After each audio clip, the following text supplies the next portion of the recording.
Of today with Ollie and James, Monday through Friday, 8 a to 11 a Eastern Time. Your home for all things Big 12. And away we go. Happy Friday. Happiness is a choice. Thank you for choosing us, along with James Westling. I am Ari Temkin. So great to have you with us on this fantastical Friday, which we recap the games from late last night. We are, of course, proudly presented by Modelo, and I'm sure Houston fans needed a few extra Modelos last night. Maybe Arizona fans also had a few extra Modelos last night, but on the good side, both for celebratory and to drown the sorrows. Did you have some Modelos last night? I had a few. A few? Yeah. Okay. A little bit of a late start to the morning for me because of that. Okay. So maybe more than a few is what you're saying. Well, it wasn't just that. It was then you're kind of left in the silence of the loss for Houston, and we'll give you a full reaction to that, but I was pretty emotional. As was Kelvin Sampson. Yeah.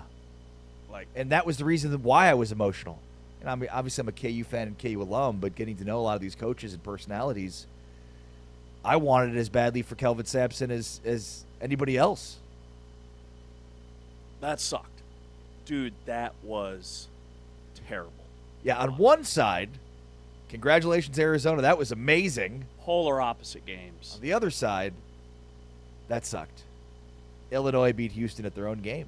Well, we didn't make it to Cafe Gecko last night, and I was going to. By the way, everybody's shocked by that. Yeah, pretty floored. But I did make it almost to the conclusion of both games. Well, you didn't need to. I know.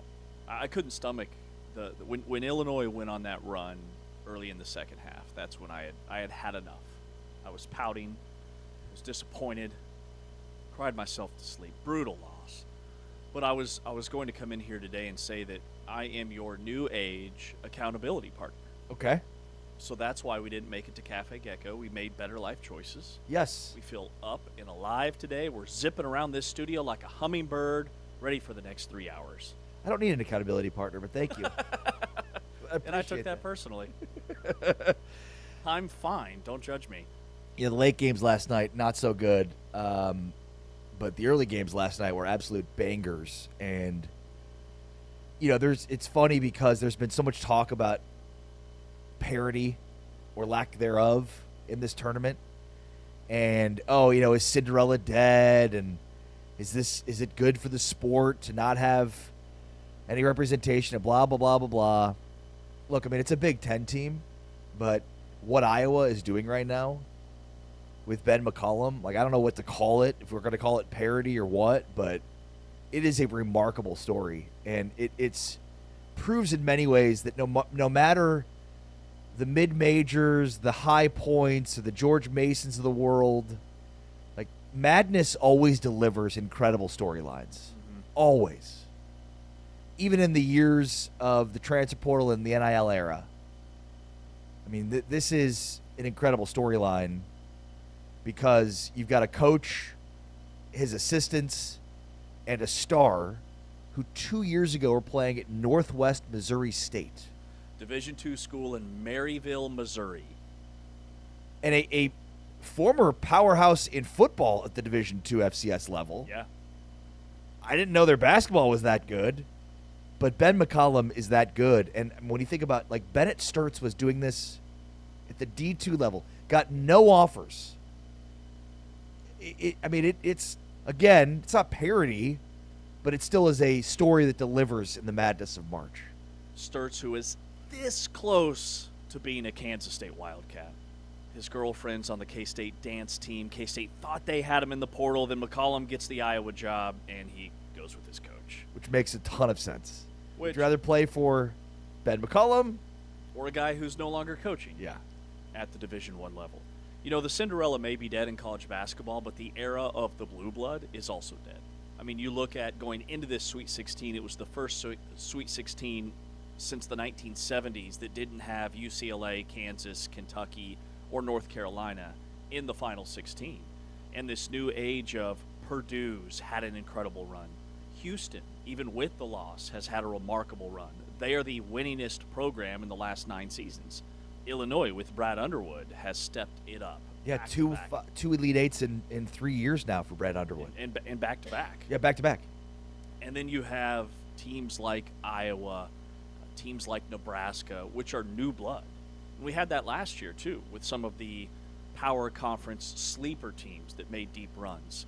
So in college basketball, I do think that while the Cinderella story is it's sad to see that kind of fall into the background. Well, really, it's the backdrop. mid-majors we're talking about here. Exactly. The new Cinderella's Texas, who had Purdue on the ropes last night. The new Cinderella's a 9-seed Iowa, who is going to be playing in the Elite Eight. That's the new Cinderella. But my point is also, just in terms of being a program that's prevalent each and every year, can happen at places like Purdue and places like Houston if you have the right coaching staff, and places like Iowa State if you have the right coaching staff and a blend of recruiting at the highest level, but also player development, getting guys in the portal that are the right fit for your system versus some of the high 4 or 5 star guys. It's more common to see that now in basketball than it is college football, because college football, a lot of times you've got 100 guys on the roster. It comes down to the Jimmy and Joes, where I think college basketball is still that, but also more X's and O's. Well, and I actually think this is a good way in which football and basketball are alike, because there's more parity in football now than we've ever seen. There's not as much of a concentration of talent in football as we've seen before. Yeah. I mean, we talked about Indiana breaking through and being the first team to win a national championship in college football that was not at the blue chip ratio level in terms of their recruits. And so I think that's the similarity here. Like, there's more parity at the top than there's ever been. There used to be such a collection of talent at just a certain amount of schools, the Blue Bloods, and now it's spread amongst everybody. But Iowa, to me, is not even about the talent and the personnel. It's the coaching. I mean, it's the buy-in. It's something remarkable. I mean, really. With all of the money and all of the recruiting and everything, flooding the international waters with players and money and all of that. I mean, the stars of last night were Keaton Wagler, who was bypassed by 2 in-state schools, did not recruit him, 150th in the nation.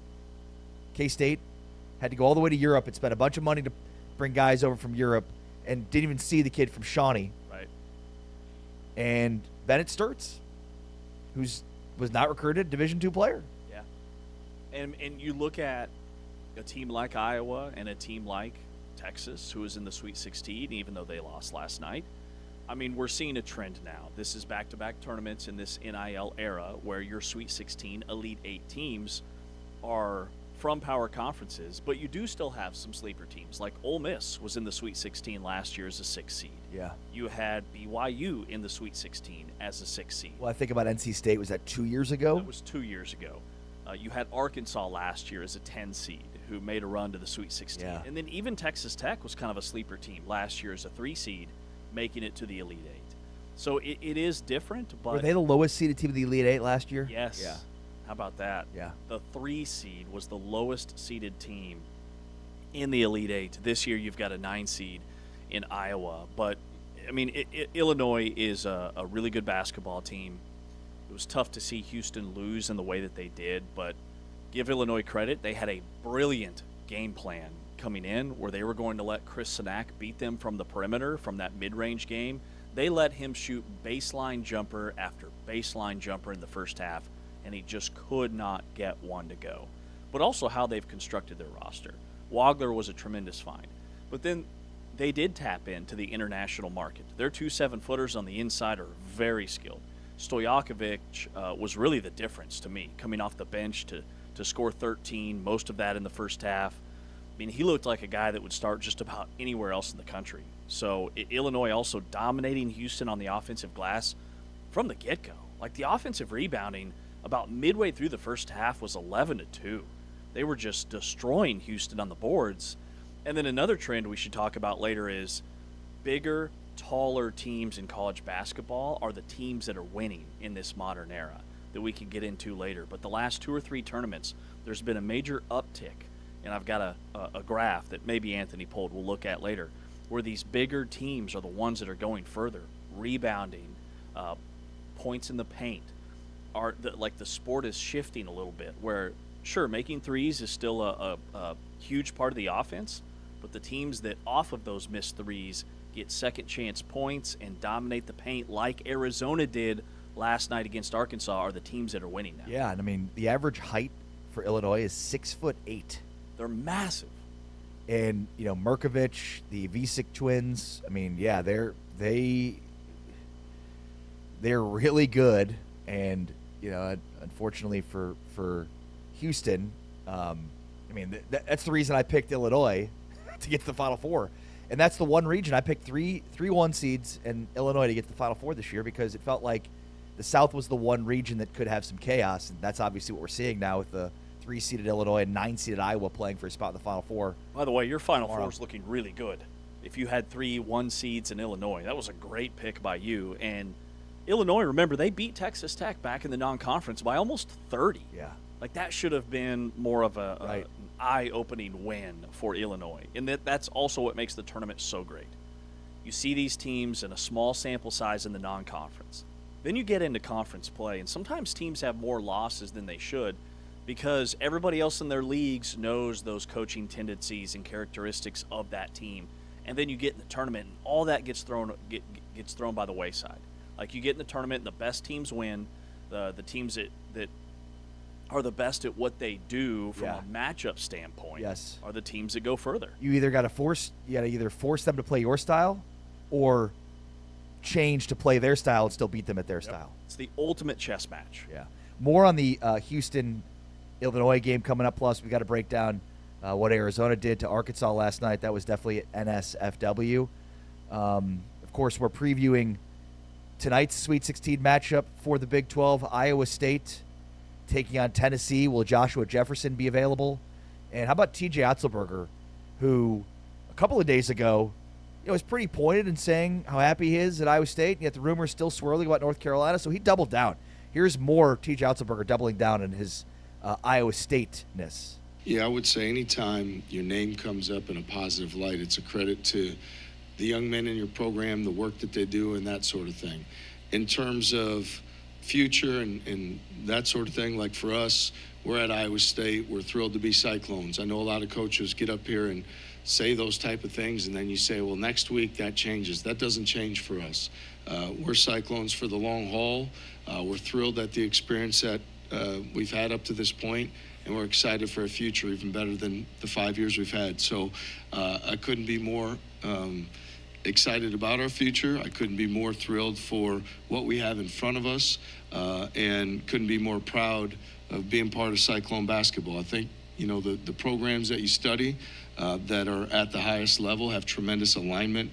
And if you look at what we have on our campus and throughout, from our athletic department and our president, with David Cook and Jamie Pollard, and the synergy and the communication and the strength and leadership that we have, there wouldn't be any other place in America I'd rather be than Iowa State. Again, I cannot belabor this point enough. In a world in which most things are pretty equal, and look, Iowa State's spending on basketball probably not equal across the board with North Carolina, but close enough, and Otzelberger knows that he could win a championship at the level that he has in terms of spending. Like, the one differentiator is alignment, and that is like, he said it there, he said it the second time. That if you're a coach at this level and you're pursued by other schools at this level, the only reason you're going to leave, maybe not the only, but maybe the most important reason you're going to leave is for alignment. Alignment with your athletic director, with school president, chancellor, et cetera. That's it. Yeah. And he's under contract through 2032. He makes around $4 million, and he has a team that's on the verge of potentially being in the Elite Eight. Why would you leave that position? Right. You already have built your culture, your style, and I think TJ Otzelberger, all of those intangible things, culture, chemistry, player development, strength, staff, all of those things I think are areas that he maybe values more than other coaches on the market. Like, he's got a really good thing going at Iowa State. And that has to give Iowa State fans a ton of excitement to know that this is our coach, not just now, but for the foreseeable future. He's going to be there a long time. And he's built a consistent winner that can be a Final Four team and could maybe win a national championship.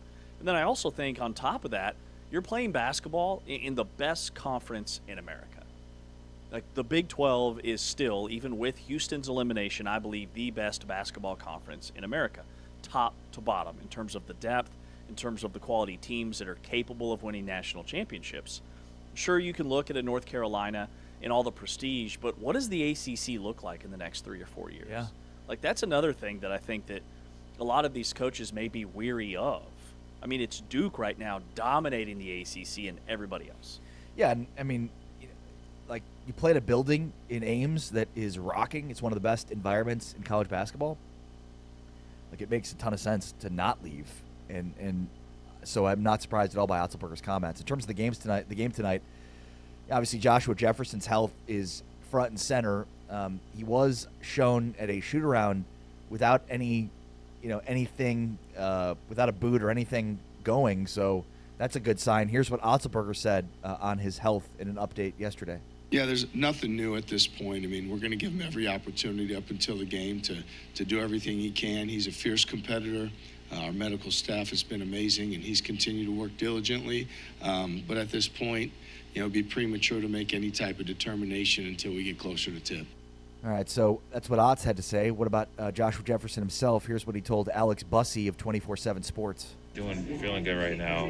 Boots starting to come off a little bit. Able to walk around now, so just continue to progress as well as I can.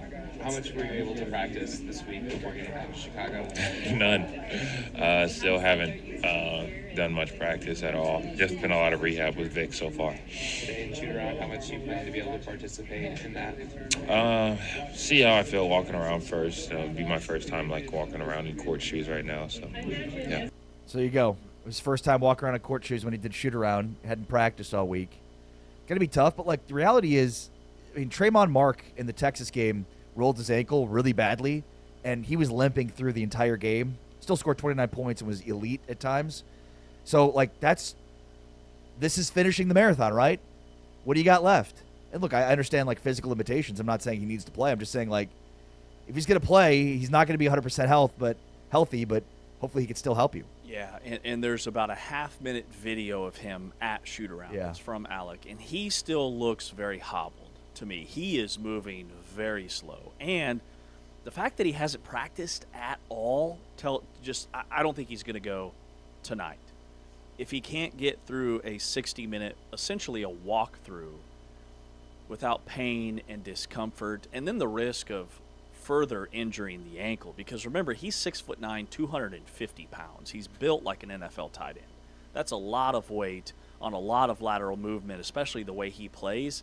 If I'm TJ Otzelberger and I'm Iowa State, I am sitting him tonight, because I think your bench is deep enough and strong enough with Nate Heisey being an X factor. Nate Heisey's also a three-point shooter, probably their best three-point shooter. That adds an element to your game. With Tennessee really struggling to take care of the basketball, that I think could really favor Iowa State, having him on the floor tonight versus a 60, 75%, maybe if that, Joshua Jefferson.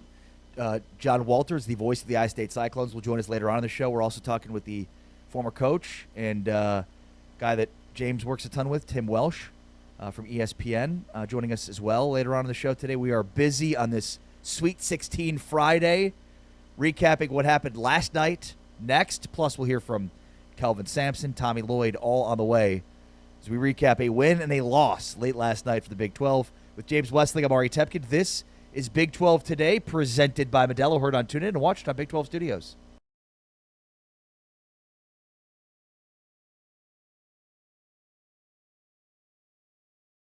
The focus needs to be on the players and on their great play on the court, so I support the Big 12's decision 100%. Underway, and it is Arizona with the first possession. This Iowa State team 27-6 on the season, 12-6 in league play. They finished in a three-way tie for third, but because the tiebreakers fell down to the 5 seed. Is what makes him so incredibly valuable, and that's one of the biggest reasons he's Big 12 Player of the Year. Two-man game, Lipsy and Buchanan. Rebound, Lipsy. Momcilovic for 3. And they are extremely talented, and this guy is one of the reasons why. Tobe Awaka came up with a rebound, couldn't finish, got it back again. And Del Orso knocks down his second 3 of the night. Heat averages almost 3 assists per game. Deflected by Del Orso. He's got it back. A little Euro step, and it rolls in for him. What a sequence, Jay, here in the closing seconds of the first half. 2 huge threes in transition by Momcilovic. He's going to try one more. Got it! Oh! Tobe Awaka down on the baseline with Krivas. They can duck in hard. Bradley can't shake Torrey. Forces it up and hits. Finds Buchanan. 10 to shoot. Buchanan looking for somebody to give it to. Finds Lipsy. 5 to shoot. Tie game! Remember, it's not just the first shot. It's the offensive rebound. Bradley trying to do it himself. He does! He hit it!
Big 12 today on Big 12 Radio. We are presented by Modelo.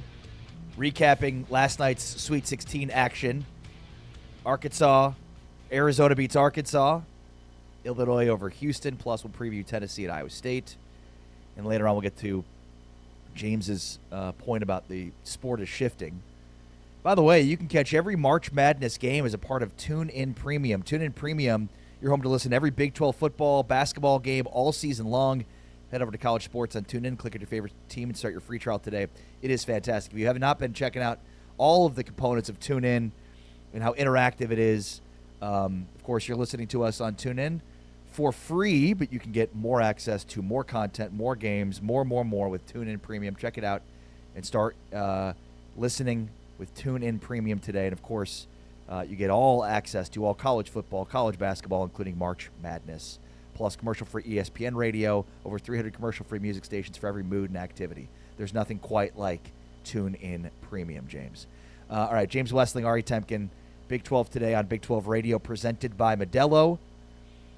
And let's talk about the two games last night. Let's start with the win, shall we?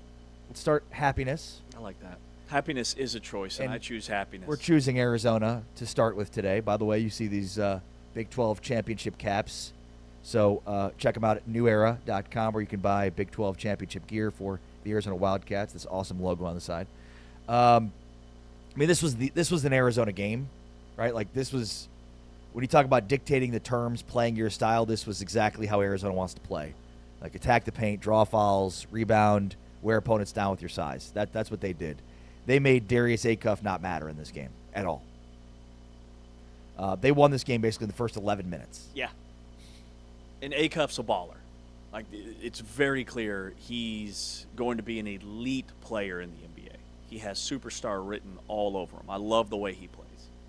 But Arkansas has no interest in playing defense. And Arizona took advantage of that. Again, and we've made this comp before, Arizona is the you show up to the rec to play pickup basketball 5-on-5, and you look across the way, and they're older, they're bigger, they're stronger, and you know it doesn't matter how well they shoot the basketball. They are going to batter your body and dominate you at the rim. And that's what Arizona did. Some of these stats are staggering, by the way. Arizona shot 64% 64, from the floor. I was going to say, like, 64% is about as good as it gets in an NCAA tournament game. That is in fact, that is the highest field goal percentage by any team in the Sweet 16 or later since Villanova in 2016. It's been a decade. It was the second best field goal percentage since 2000 in any tournament game. Wow. They shot the cover off the ball because they shot it at the rim. They had 6 players score at least 14 points. That's the first time that's ever happened in an NCAA tournament game. In the history of the tournament, no team has ever had 6 guys score 14 or more points, and Arizona did it last night. It was a total team effort. Everybody got in on the fun for Arizona, and they were scoring at will. Yeah. Here's what Tommy Lloyd said after the game about this style they played with. I read this in a book. What was the best candy bar in 1946? Yeah. What's the most popular candy bar today? Same as ever. I haven't flinched. I'm playing the same exact style that we learned at Gonzaga, that I brought to Arizona, and I'm doubling down on it. I'm not worried about trends. I never look at trends. Like, I'm just like, what do I think is the most effective way to my team to play, and what are my strengths as a coach? You got to play into that too. Like, why would I try to reinvent myself as a coach when this has been pretty effective? Can I get better at it? Okay, can we double down on our strength? What I do every day, I look at our strengths. And when I wake up in the morning, how am I going to honor our strengths? When I go to bed at night, how did I honor our strengths? Throughout the day, we'll work on some weaknesses, but for me, I'm always doubling down on my strength. That's 100% how I think we can be most effective. Call me crazy. I love this. I mean, and look, the proof's in the pudding, right? Like, I'm sure in his darkest moments as a head coach at Arizona that he's thought about, should I shoot more threes? Should I have a different style? Like, it'd be impossible not to second guess. But obviously he's not. He sticks true to his style. This was an elite offense last year. It was the number 1 offense in the Big 12 without being a very high-volume three-point shooting team. Mm-hmm. They're even better this year. And, maybe it hurts them against Purdue, who could really pour it in from three, and we'll preview that game later on. But I just love this answer. Like, it was the number one candy bar in 1940. It's the same one today. So as much as football or basketball, the sports change, so much of them stay the same. We talk about in football, like if you're going to run the football well, you're going to be successful in the Big 12. Like, look at what's happening in the NFL and in college football right now. Like, running backs are having a renaissance in a way that passing offenses had taken over, right? Like, the more things change, the more they stay the same in sports. Yep. And you look at Arizona and you see them scoring 90 points a game and one of the most efficient offenses in all of college basketball, and you think that they're this finesse, flashy, three-point shooting, spacing the floor type team. Right. And they do all of that, but then they pound you at the rim. They space the floor to get to the rim. Love the Snickers comp. They are McDonald's. They are Coca-Cola. Tommy Lloyd is Levi's jeans. And they play very similar to how Gonzaga used to play. I mean, Gonzaga, during their dominance, even with Jalen Suggs and Drew Timme and all the greats, and the team that went to the national championship game back in 2017 and almost beat North Carolina, they weren't like a great, flashy three-point shooting team. They were a team that beat you in the paint and got better shots and closer shots than their opponent, and then they guarded the arc. And that's another thing about Arizona. They held Arkansas to just 5 of 23 from three-point range because they wear you down physically to the point where you just don't have any juice. You don't have any legs from the perimeter. Just an incredible performance. Outscored Arkansas 60-50 in the paint. And Coach Cal's comments after the game about, that's just the way college basketball is. You play these teams and they've got a bunch of 26 and 27-year-olds. No, what they have is player development and continuity within their program. Yeah, I hated that answer too. Jaden Bradley's been there for 3 years. Tobe Awaka's been there for 3 years. They each spent one season at a different school. And Braden Burries and Koa Pete are 18, maybe 19 years old. Like, they have the perfect blend of young talent like you do at Arkansas, but also with veteran guys that dominate the weight room, which is a big reason why they were able to out-muscle Arkansas. Well, and Arkansas style is the three and layups, right? I mean, that they're it's an NBA style. They're a team that wants to shoot threes and then they're the opposite of what Arizona is, right? Arizona's hunting good shots and quality looks, and they don't care about threes and pace and space, and Arkansas does. And I mean, Arkansas was 2 of 12 from three in the first half. They completely shut that down. They completely took away their game, and I think Tommy Lloyd probably looked at it and said, yeah, it's an easy style to beat. I know exactly how to beat it. Here's what Lloyd said about the emotional intelligence of his team. Yeah, I mean, it's gotten better. We've had a few flare-ups in games, nothing crazy, and we've had some issues with that in the past. Guys, it's a fine line when you're out there competing. These guys are high-level athletes. There's a lot of testosterone. There's a lot of emotions, and for whatever reason, people don't want to look like they back down. But my message always to them is the objective for our team is to win the game. So sometimes you have to swallow your pride. You can't just punch somebody in the face. It's not how it works. Not in real basketball. So we have to understand we're playing real basketball, and the purpose is to try to win the game. So take a breath, walk away from the incident. We don't need anybody in the bench going over there.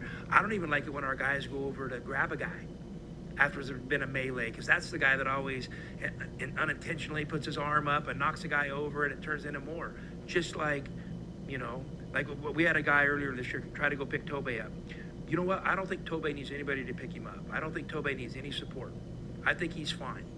And so that's been the message to our guys is, guys, let's have a winning mentality, not a false bravado. Congratulations to Tommy Lloyd. This was the round he had not been able to get out of, and now he has. He's to the Elite Eight. And thankfully, I would imagine for Arizona fans, it's not against their former coach, and Sean Miller. I mean, how ironic would that have been? Yeah. It'll be against Purdue, and we'll preview that game later. All right, Houston and Illinois. We thought this whole thing was set up for Houston. They were in Houston, just 2 miles from campus, very well documented. And, going into the game, it's like, well, Houston has an elite defense. Illinois has an elite offense. And what ended up happening is Illinois had both an elite offense and an elite defense. Well, they had a okay offense, limited to a degree by Houston's elite defense, but it was Illinois' defense that just absolutely destroyed Houston. I mean, Houston's offensive numbers were putrid, and you have to credit Illinois' defense for it. Illinois was not an elite defense all year, but they also weren't a terrible defense all year, which we had seen from a couple of Brad Underwood's teams in the past. But it was the strength, the size. I mean, Houston's half-court offense was completely shut down. Completely. Kingston Flemings has been able to get to the rim at will, and credit to Keaton Wagler, who I thought outplayed Flemings in a 1v1 situation. And, I mean, they just had nothing in the half court. And we saw that when Houston is not able to turn teams over and get in transition, they struggle. And that's exactly what happened. Illinois, we knew going into this game, was not a team that had a lot of turnovers. And they limited turnovers. They played elite defense. And they finally knocked down shots in the second half of this game, Illinois did. Yeah, when Houston has been eliminated from the last 5 NCAA tournaments, it's a very common theme. They have struggled against teams that shoot the basketball at a high percentage and then don't turn the ball over and can attack the glass. And Houston's last 5 NCAA tournament exits, they have shot 40% from the field or worse, and they've shot less than 30% from 3. This team just did not have enough three-point shooters to get them through to the next round. And a 20-4 extended run that was a 17-0 run that took nearly 6 minutes. I mean, Houston, a 6-minute and 46-second stretch where Houston did not score. I mean, they just went completely cold offensively. And Illinois, we touched on this at the top, had a brilliant game plan where they said, we're not going to let Emmanuel Sharp beat us from the perimeter. We're not going to let Kingston Flemings get open looks. We're going to make life very difficult for him. We're going to leave JoJo Tugler one-on-one, and we're going to make Chris Sanak beat us from the perimeter. And they sagged off of Sanak, and they dared him to shoot those baseline 17-footers all night long, and he just could not get them to go. Illinois is a really good basketball team. Like, they have depth. They have incredible size. They don't foul. They don't foul. The 2 7-footers on the inside, there was a little, like, whip-around pass from block to block that their big made in the first half where I was just blown away. Yep. Like, they are incredibly skilled. And Illinois scored on 62% of its possessions in the second half. They only scored on 40% of their possessions in the first half. It was by far the lowest scoring first half in this year's tournament. But in the second half, you could just feel that Illinois they were getting better looks, number one. And number two, they were going to start making those shots, and they did. Well, and watching the first half, like, I didn't feel good about how the first half went because, like, Houston was being outplayed. And I know it was a close game. It was 2 points at half. But you just felt like Illinois has got a really good offense. Like, they're eventually going to hit some shots. Exactly. Here's what Kelvin Sampson said following this loss. First of all, congratulations to Coach Underwood and his team.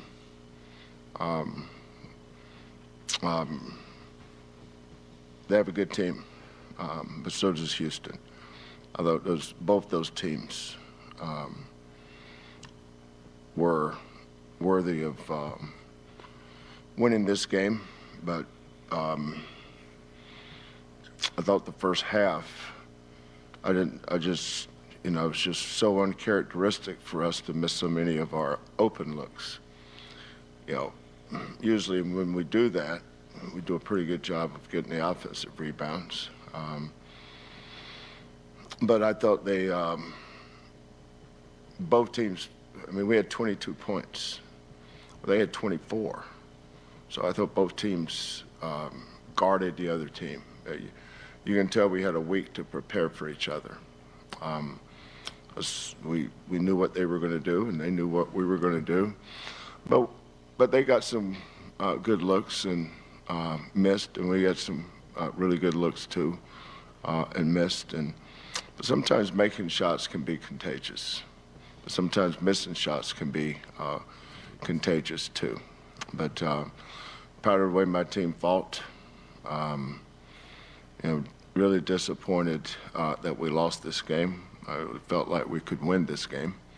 But give Illinois a lot of credit. They have a good team. Yeah, you can clearly tell an emotional Kelvin Sampson following this game, and just a tough loss where, again, we're talking about dictating the terms in these tournament games, and for Illinois was offensive rebounding. We talked about that, how good Illinois was in the offensive glass. They continued that into this game, and then their size. Like those were the two biggest differences in this outcome. Plenty more to come on this game, including the fallout. Maybe we've talked a lot about, is Bill Self retiring? What about Kelvin Sampson? He had a great answer following this loss about that, which we'll get into. On the way next, though, Tim Welsh, the former college basketball coach, now with ESPN, joins us. This is Big 12 Today, presented by Modelo, heard on TuneIn, watched on Big 12 Studios.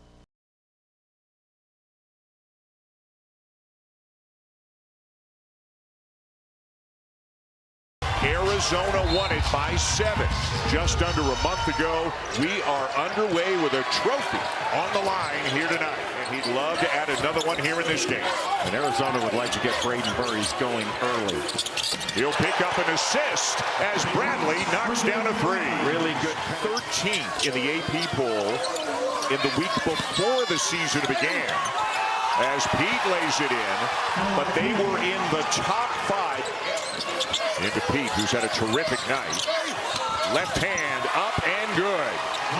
Gave a look to the high-low, the dump down, and then pivoted. And especially the big guys stepping up in screening situations has been really effective for Arizona. Some room for Sharp. A big shot for the Cougars. Fleming's on the bench right now. Miller out there for the backcourt with Uzan and Sharp. Tugler tries again and one. Beautiful pocket pass. 10-0 run, Houston. Arizona's got foul trouble, and they've gone cold.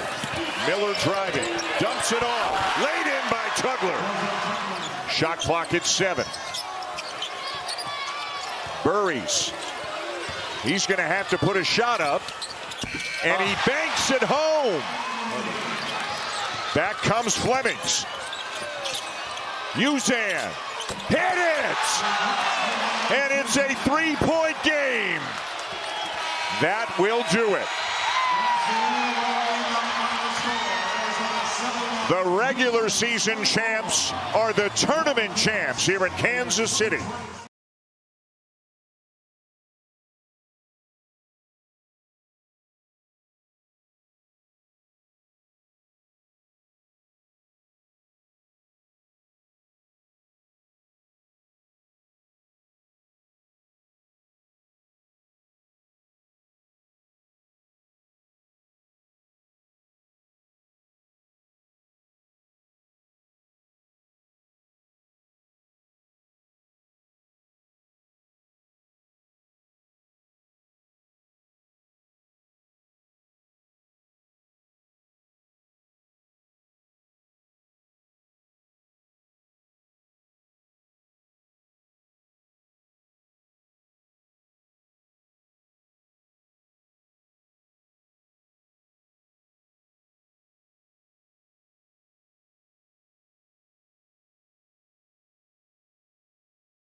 How's that?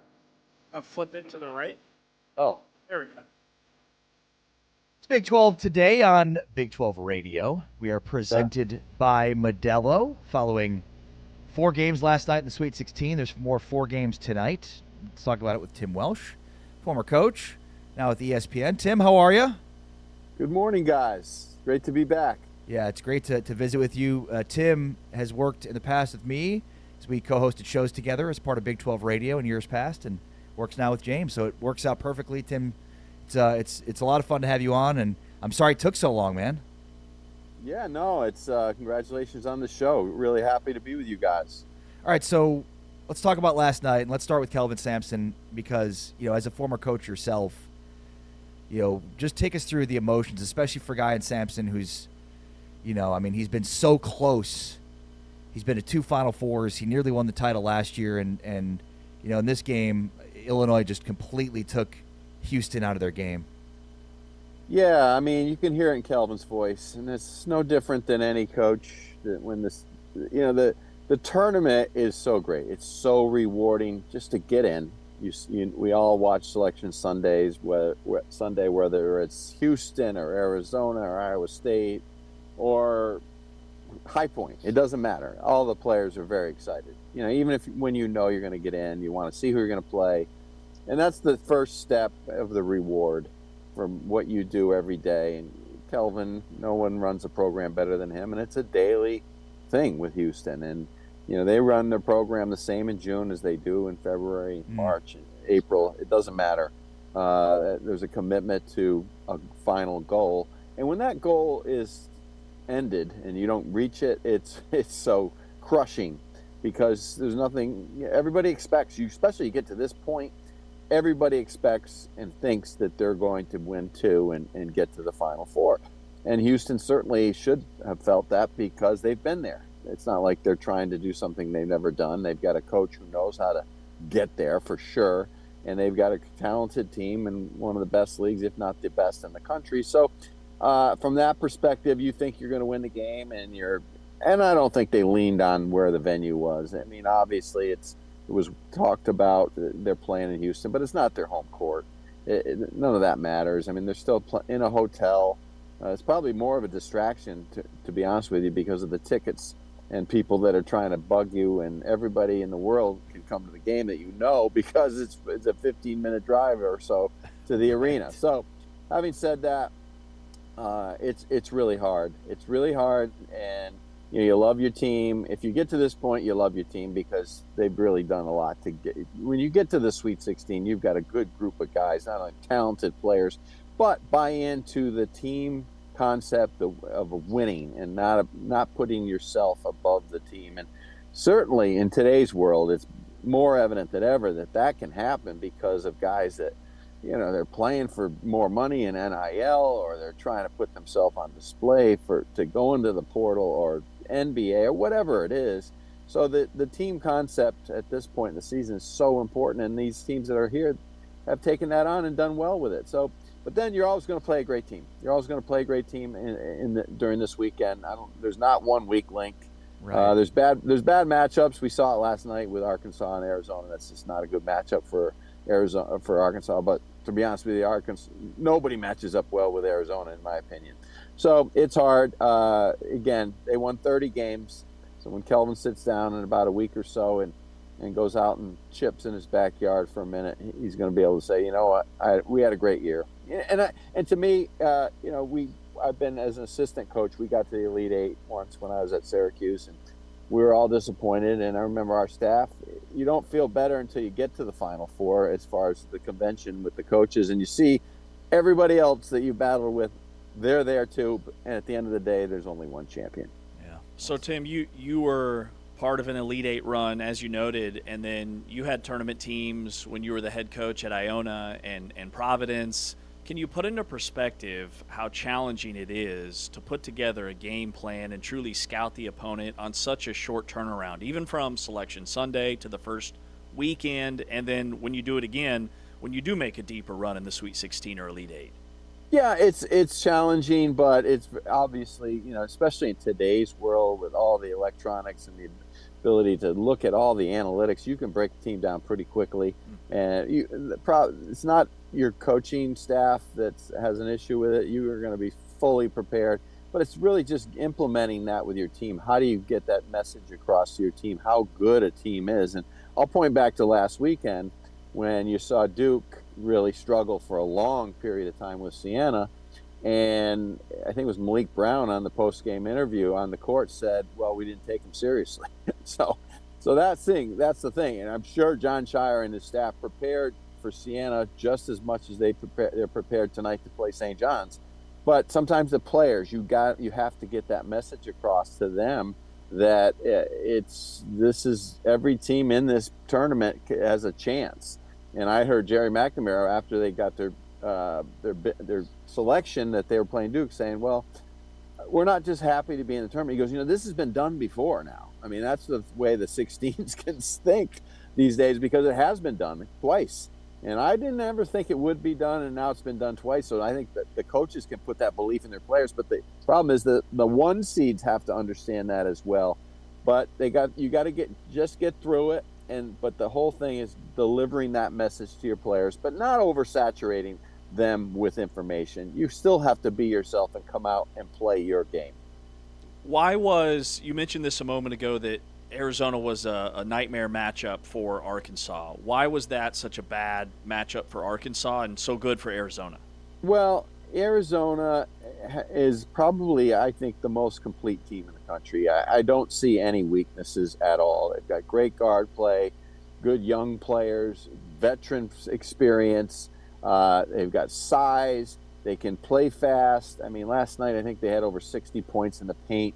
So they're kind of old school in that regard. They don't over rely on the three or analytics and all that other stuff that you're looking at.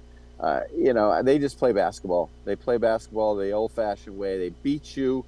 We're going to beat you our way. We're going to beat you down the court. We're going to play fast. But if you slow us down, we can play in the half court. We can play inside.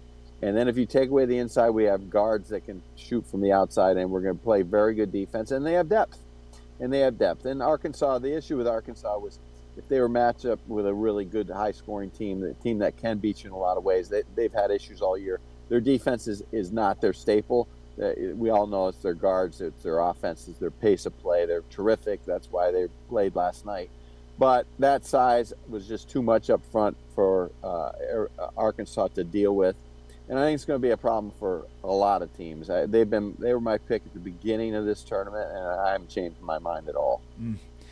Tim, you got to just appreciate what Ben McCollum has done, especially from a coaching perspective. It's remarkable to think that 2 years ago he was coaching and Bennett Sturtz was starring for Northwest Missouri State, and now here they are in the Elite Eight. Yeah, I mean, that's kind of close to my heart. My dad was a longtime Division III coach, so when those Division II and Division III coaches make it to the top of the mountain, there's a lot of good, really, really good basketball coaches in this country, and I was very fortunate to become a head coach at Division I, and a lot of my friends, same thing. But also, I know a ton of not only Division II, Division III, assistant coaches, junior college coaches that are tremendous coaches that are just as good as anybody that you saw last night or anybody that we used to coach against in the Big East. They don't have the opportunity. And it's so when you get the opportunity, it's nice to see a guy like Ben do well. And you see Josh Schertz, the same thing at St. Louis. I mean, these guys know how to coach the game. And obviously they know how to manage a program too, because he put together a terrific roster. But he's just a winner. You guys won 4 national championships at Division II.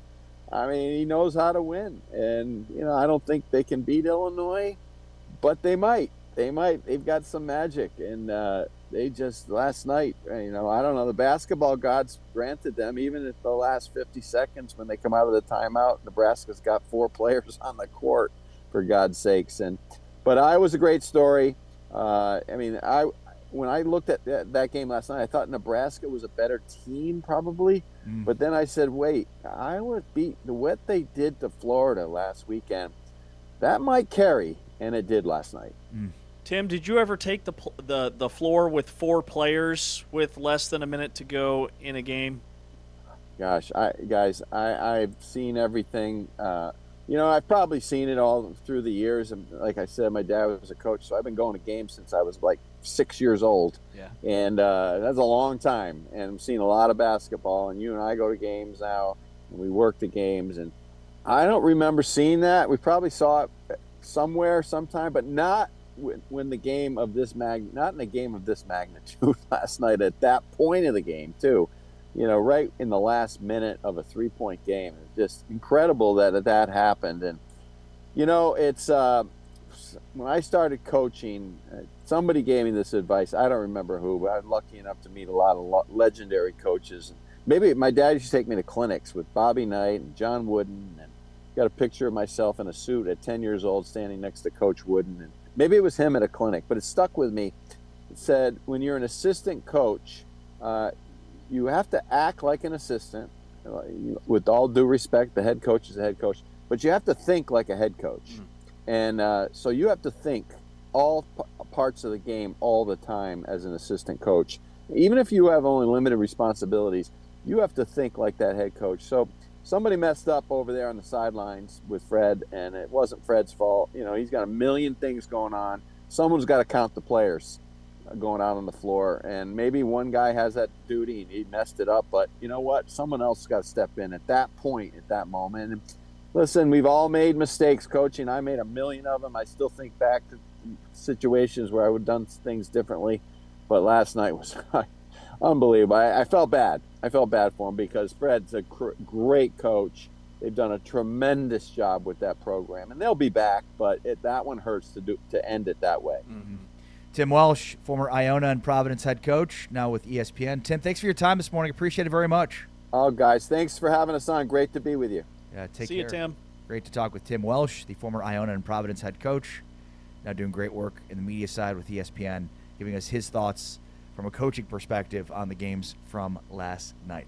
Big 12 today, Big 12 Radio. We are presented by Modelo. All right, on the way next, Corey Williams, the former Arizona guard, and now ESPN college basketball analyst, joins us to break down what happened with Arizona last night. And can this team win a national title? Of course they can. We'll break it down with Corey Williams next. This is Big 12 Today, presented by Modelo. Heard on TuneIn, watched on Big 12 Studios. Jaden Bradley guarded by Boogie Fland. Fland is a good defender. Up and over. Chenyelu goes Bradley. Rest of our fabulous TNT Sports crew here from Tucson, Arizona. Just vicious in the non-conference play. He's obviously almost always guaranteed to give you 10 and 10. Bradley with the block there, went the other way, but they didn't have the ball.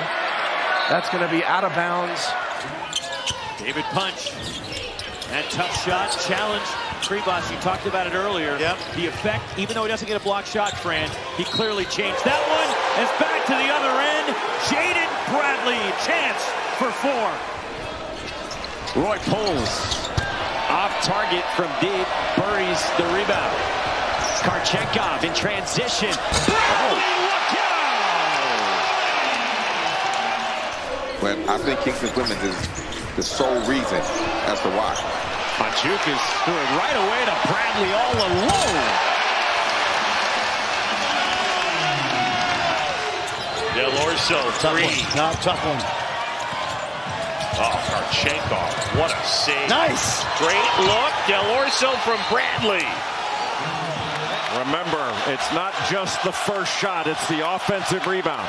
Bradley trying to do it himself. He does. He hit it.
Big 12 today on Big 12 Radio. The Arizona Wildcats are back in the Elite Eight for the first time in a decade. Tommy Lloyd gets out of the Sweet 16 for the first time since he's been at Arizona. Joining us now to talk about it is the former Arizona Wildcat, Corey Williams, now ESPN college basketball analyst. Corey, how are you? Doing good, man. Doing good. Yeah, I mean, what a win last night. What where do you start in terms of what Arizona did to Arkansas last night? It's weird because being a fan, being an alum, and then being an analyst, you got all these different sections of your brain. And I'm watching the game as a fan, but my analyst brain won't shut off. And I was telling people, I said, this matchup could go a lot of different ways. Arkansas is athletic. They can get streaky. They can shoot. They definitely are well coached. It's not going to be a cakewalk. Even though I felt Arizona had played 7 or 8 teams that have been better than Arkansas throughout the year, they played those teams and won. You and I know that doesn't matter in the tournament. So it's one of those games where it's like, can they get off to a good start? What kind of strategy are they going to impose? And that was probably, as a fan, the most impressive Arizona game I've seen all season in terms of from start to finish, strategy, ball movement, scoring, inside, outside. It just was a complete game. Like I said, they played against superstar guards before in the Big 12, so I think Tommy and his crew had a strategy to put in place for Acuff, which was effective. I mean, Acuff still got his, but it wasn't of any significance. But really impressed with the composure of the team. I thought Arkansas would try to speed them up. They ran when they wanted to, not a lot of turnovers. I think they were coming up on 80 points scored and only had 7 turnovers at one point in the game. So, big picture, probably the best game Arizona's put on paper all season for 40 minutes. When you talk about 6 guys in double figures or whatever the case may be, it was their best game, and it came at the right time. I did not think that was going to be the game that it ended up being. Yeah, they had 6 guys that scored over 14 points. No team in NCAA tournament history has ever done that. But the real story here, Corey, is that sick tee that you're rocking. Man, I love it. That's a good looking T-shirt. Hey, you gotta support sports history down here. I tell you, the semi-pro clubs for the 70s and 80s, they had the best logos, they had the best merch. So yes. You got to do your digging, you got to do your research, you got to go get it, you got to go find it. You're amazing. So right. Love the font. So, what do you think it means for Arizona now that they're past kind of that mental block of the Sweet 16?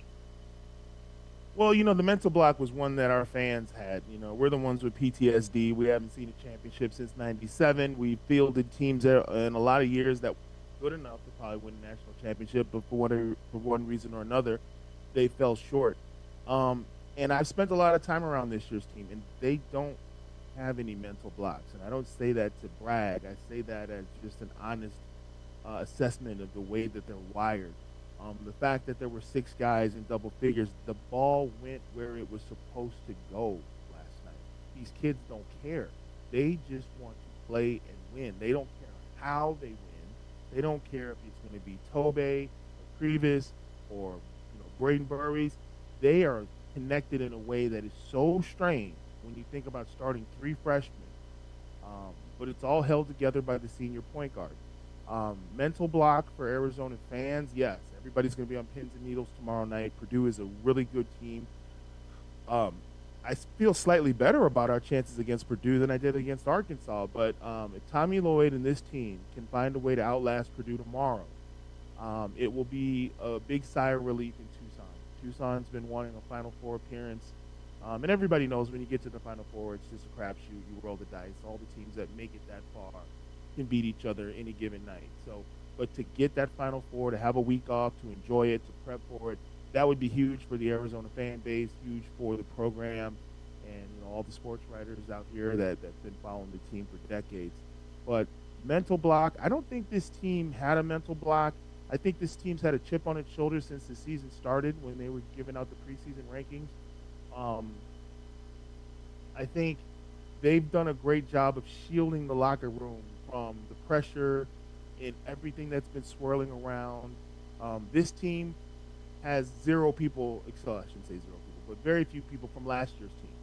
And now I think that's that's the norm on all programs now, the turnover. So these kids don't carry a lot of mental scars from previous seasons or the history of the program.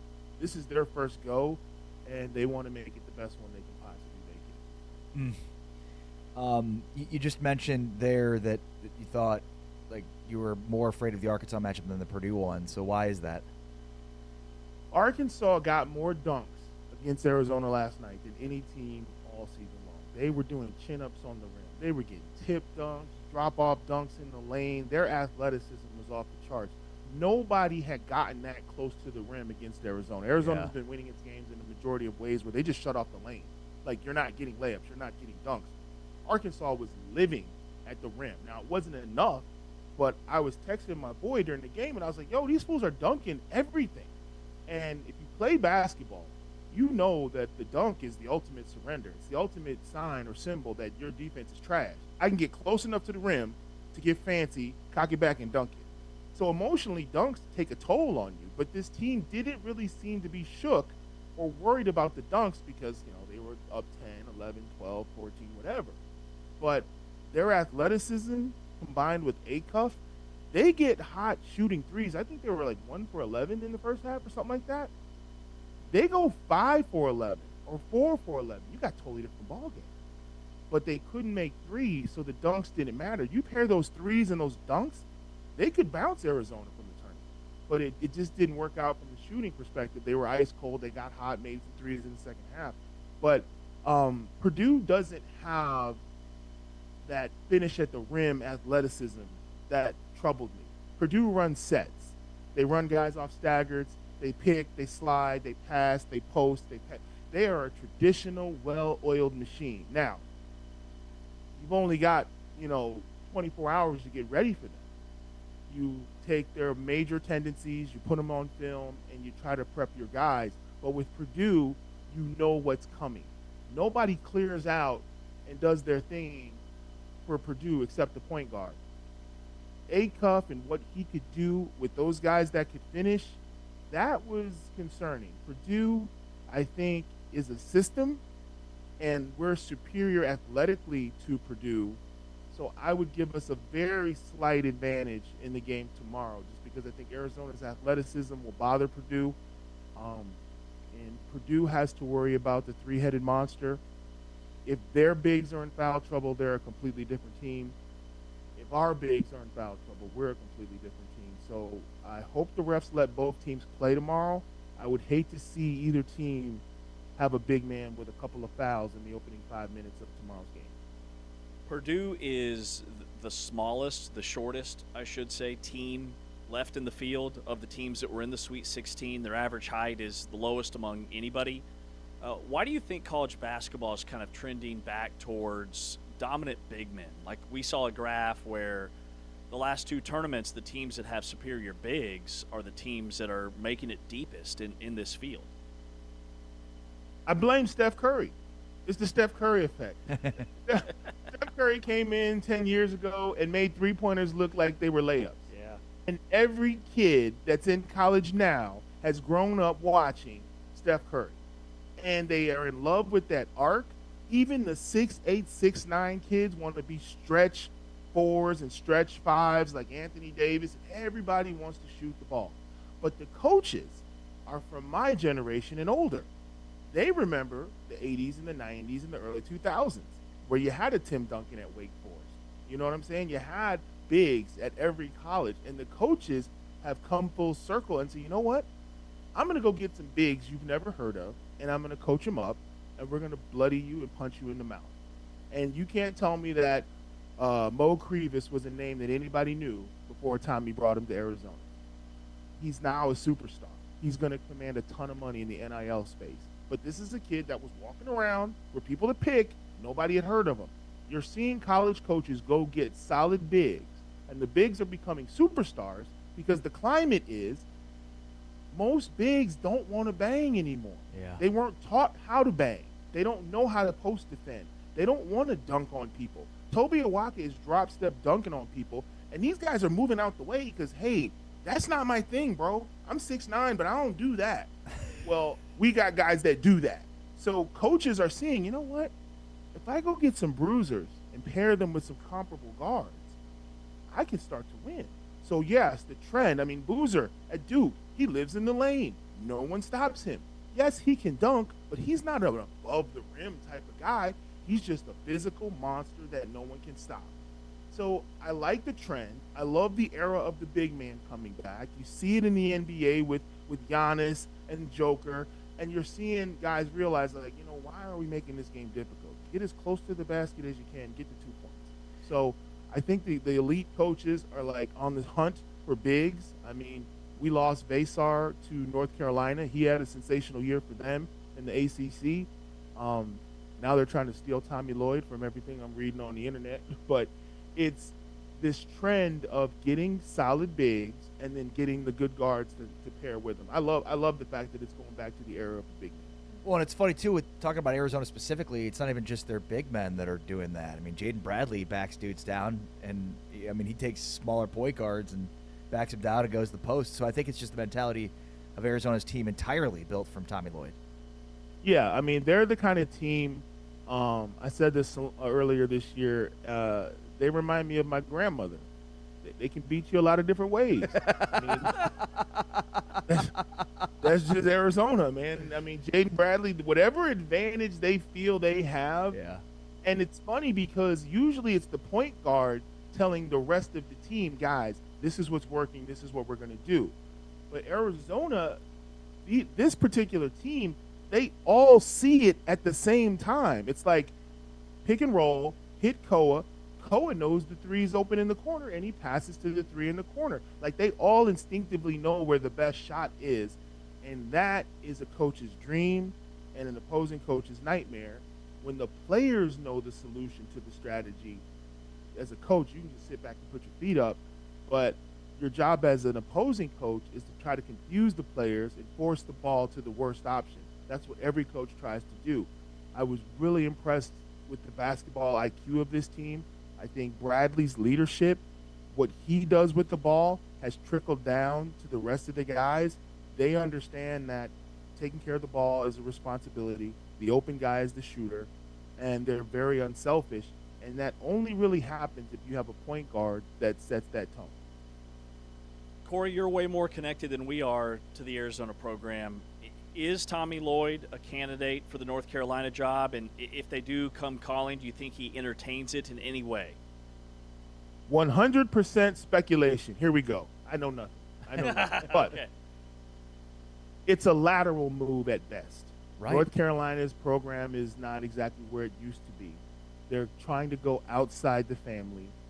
If I'm Tommy Lloyd and I've come to Arizona and had all this immediate success, Big 12 Coach of the Year, league champs, tournament champs, and now 40 minutes away from a Final Four, why am I uprooting my whole family and going to North Carolina to do this all over again and build from the bottom? Not the bottom, but, rebuild. A, you're an outsider. B, it's incredibly difficult. C, you're already king of the hill in Arizona at a blue blood program. So I don't understand why, unless there's a big Brinks truck full of money that they're going to back up to his house, I can't see why he would make a lateral move. B, the outsider thing would really concern me because fan bases are rabid, and ours is as well. We had Sean Miller, who won a ton of games. Side note, so glad Arizona doesn't have to play Texas because that would have been a social media nightmare. Miller versus Lloyd. Oh, my God. Down here in Tucson, people would go crazy. Because there's still a strong contingent of people who never wanted to see Sean Miller leave. So, why Tommy Lloyd would take a North Carolina job, I think it's great to throw out all these Christmas wish list names for the North Carolina fan base to make them feel like we're actively pursuing people. He's got to buy out. It's not chump change. Is he flattered? Yes. Does he want to start all over? I don't think so. I've met Tommy and hung around him and been around him for several years now, and he genuinely loves Tucson. If you take a job like the Arizona job and you gradually fill the shoes of a Lute Olson and you have the respect of a Steve Kerr and all the NBA guys and TV guys and alums of the Brotherhood, that's the same thing at North Carolina. Why would you there's no impetus for him to leave town. I don't think he wants to, but, money makes a lot of things happen. And Tommy deserves all the attention he's getting. He deserves all the respect he's getting. He deserves to have his name mentioned. I think it's wishful thinking. I think it doesn't hurt to have your name tossed out there. You know how these agents are. They want their clients to get leverage. And what I think is going to happen is Tommy's going to renegotiate his deal here in Arizona. They're going to back up the Brinks truck, pay him, and he's going to stay in Tucson. That's my gut. I have no conversations. I kind of, once the tournament rolls around, I kind of take a step back and just become a fan.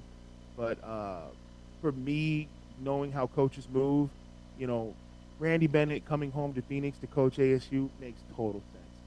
Tommy Lloyd uprooting everything and walking away from what could possibly be the best team in the country to go rebuild at North Carolina for virtually the same money, that doesn't make a whole lot of sense to me. Yeah, couldn't agree more. Great stuff.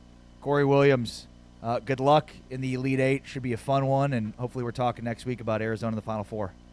All right, you guys text me your addresses. Shirts on the way. Yeah, Let's send me go. one of those. Those are sweet. Pride of Batavia, Illinois. Let's go. For sure, man. Appreciate you guys having me on. Thanks, Corey. Appreciate it, Corey. Corey Williams, the former Arizona guard, ESPN college basketball analyst, and from the western suburbs of Chicago, Batavia, Illinois. All right, that's James Westling. I'm Ari Tepke. This is Big 12 Today on Big 12 Radio. We are presented by Modelo. Coming up next, it's the year of the bigs. We've got the math to prove it. It's Big 12 Today on Big 12 Radio. Jaden Bradley guarded by Boogie Fland. Fland is a good defender. Up and over. Chenyelu goes Bradley. Rest of our fabulous TNT sports crew here from Tucson, Arizona. Just vicious. In the non-conference play, he's obviously almost always guaranteed to give you 10 and 10. Bradley with the block there. Went the other way, but they didn't have the ball. That's going to be out of bounds. David Punch. That tough shot, challenge. Kribas, you talked about it earlier. Yep. The effect, even though he doesn't get a block shot, Fran, he clearly changed that one. It's back to the other end. Jaden Bradley, chance for 4. Roy pulls off target from deep, buries the rebound. Karchenkov in transition. Bradley, look out! But I think Kingston Clemens is the sole reason as to why.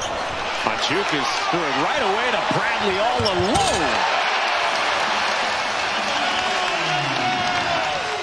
Del Orso, three. Tough one. Oh, Karchenkov, what a save. Nice. Great look. Del Orso from Bradley. Remember, it's not just the first shot, it's the offensive rebound. Bradley trying to do it himself. He does. He hit it.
Big 12 Radio, Big 12 Today, heard on TuneIn, watched on Big 12 Studios. Plenty more to come on the fallout with Houston losing to Illinois, Arizona previewing the Elite Eight matchup, plus the path to the Final Four. We'll get into Iowa State's path to the Final Four with a win tonight over Tennessee, and then a potential matchup against Michigan or Alabama. And then, of course, Arizona's path to the Final Four is pretty set right now. Got to beat Purdue, and you get to the Final Four for the first time since 2001. That's all on the way. John Walters, the voice of the Iowa State Cyclones, joins us coming up in about 15 minutes from now. But, James, what's the latest trend the latest in college basketball? Latest trend in college basketball is that the tallest, biggest teams are the teams that are winning. And to your point earlier, we see in college football it's cycling back to between the tackles, line of scrimmage play. College basketball is shifting back towards the inside game and the points in the paint being the difference. Arizona had 60 points in the paint last night. They are one of the tallest teams in college basketball. And there's a Sportico/KenPom chart that shows every team's average height left in the Sweet 16. And you can see this upward trend and trajectory to where this year it's off the charts. Illinois is the tallest team in the country, and they just suffocated Houston to 55 points. Arizona was much bigger in their wire-to-wire 109-point domination over Arkansas. And then you've got Duke with Cameron Boozer, 20 points, 12 rebounds per game, 52% from the floor. He's a winner. Michigan leans into its front court and its bigs and dominate teams on the glass. UConn, when Terrace Reed Jr.'s on the floor, they're a different team. They've got a dude who went for 31 and 27 in the tournament that's a post player. And Purdue, why I think Arizona's a great matchup for Purdue, or vice versa, I should say, is Purdue is the smallest team left in the Sweet 16. Purdue and Nebraska. Nebraska gets bounced last night by Iowa. So while Arizona, I can see why they'd be concerned about Purdue's point guard, Braden Smith, and how he's a spark plug and an elite passer, and they shoot the ball well from the perimeter. They're very efficient offensively. I just think Arizona's going to be able to flex their muscles. And it's not just those teams. It goes further than that with Iowa State, and Houston's a big team, and Tennessee's a big team. This year in particular, the teams with dominant bigs are the teams that are winning. And I think going back to the points in the paint and what Corey Williams was talking about there with coaches, remember that it's much easier to score right at the rim than it is to splash a 30-footer like Steph Curry did 20 years ago. So getting back to elite bigs is more important now in college basketball than ever, and it's just going to be fascinating to see if this is a trend that continues, if more programs lean into this. And if it is about threes and layups, more teams worried about making layups than they are making threes. Well, I think the bigger point there is that so many of these bigs have been trained, as Corey Williams just told us, to not bang inside and to be stretch fours or stretch fives and shoot and play the perimeter, which then puts you in an advantageous position if you have, the girth inside to bully teams. It's also interesting from the standpoint of trends. Like let's go back to Tommy Lloyd's comments. We played these comments earlier, but here's Tommy Lloyd again following last night's win over Arkansas about how they play stylistically. I read this in a book. What was the best candy bar in 1946? Snickers. Yeah. What's the most popular candy bar today? Snickers. Same as ever. I haven't flinched. I'm playing the same exact style that we learned at Gonzaga, that I brought to Arizona, and I'm doubling down on it. I'm not worried about trends. I never look at trends. I'm just like, what do I think is the most effective way to my team to play, and what are my strengths as a coach? You got to play into that too. Like, why would I try to reinvent myself as a coach when this has been pretty effective? Can I get better at it? Okay, can we double down on our strength? What I do every day, I look at our strengths. And when I wake up in the morning, how am I going to honor our strengths? When I go to bed at night, how did I honor our strengths? Throughout the day, we'll work on some weaknesses, but for me, I'm always doubling down on my strength. That's 100% how I think we can be most effective. Call me crazy. Trends are for followers, James. You mentioned that this is a trend that's been pointed out in college basketball, and I think Tommy Lloyd just laid it out for you. He doesn't follow trends. He's not playing this style because it's a trend. Trends are for followers, right? If Arizona goes and wins the national championship this year, there'll be a bunch of teams in college basketball that will look at what Arizona did and said, that's how we have to mold our team. Tommy Lloyd's been at the front of the curve the whole time. Right. Trends are for followers. Mm-hmm. So with the Warriors dynasty and Steph Curry was doing this at Davidson, and then he was doing it in the NBA. That three-point gospel, if you will, the Warriors had a ton of success. And then you saw it trickle down to the college game. Villanova perfected it during their run. And then Baylor won a national title playing that way in 2021. But Alabama does it. Alabama does it. It's almost like these coaches now recognize the overcorrection that we saw in college basketball when everybody went small, everybody spread the floor. And Todd Golden noted that when you play that way, relying on the three-point shot and being smaller and making those perimeter baskets, you allow a lot of volatility to enter the equation.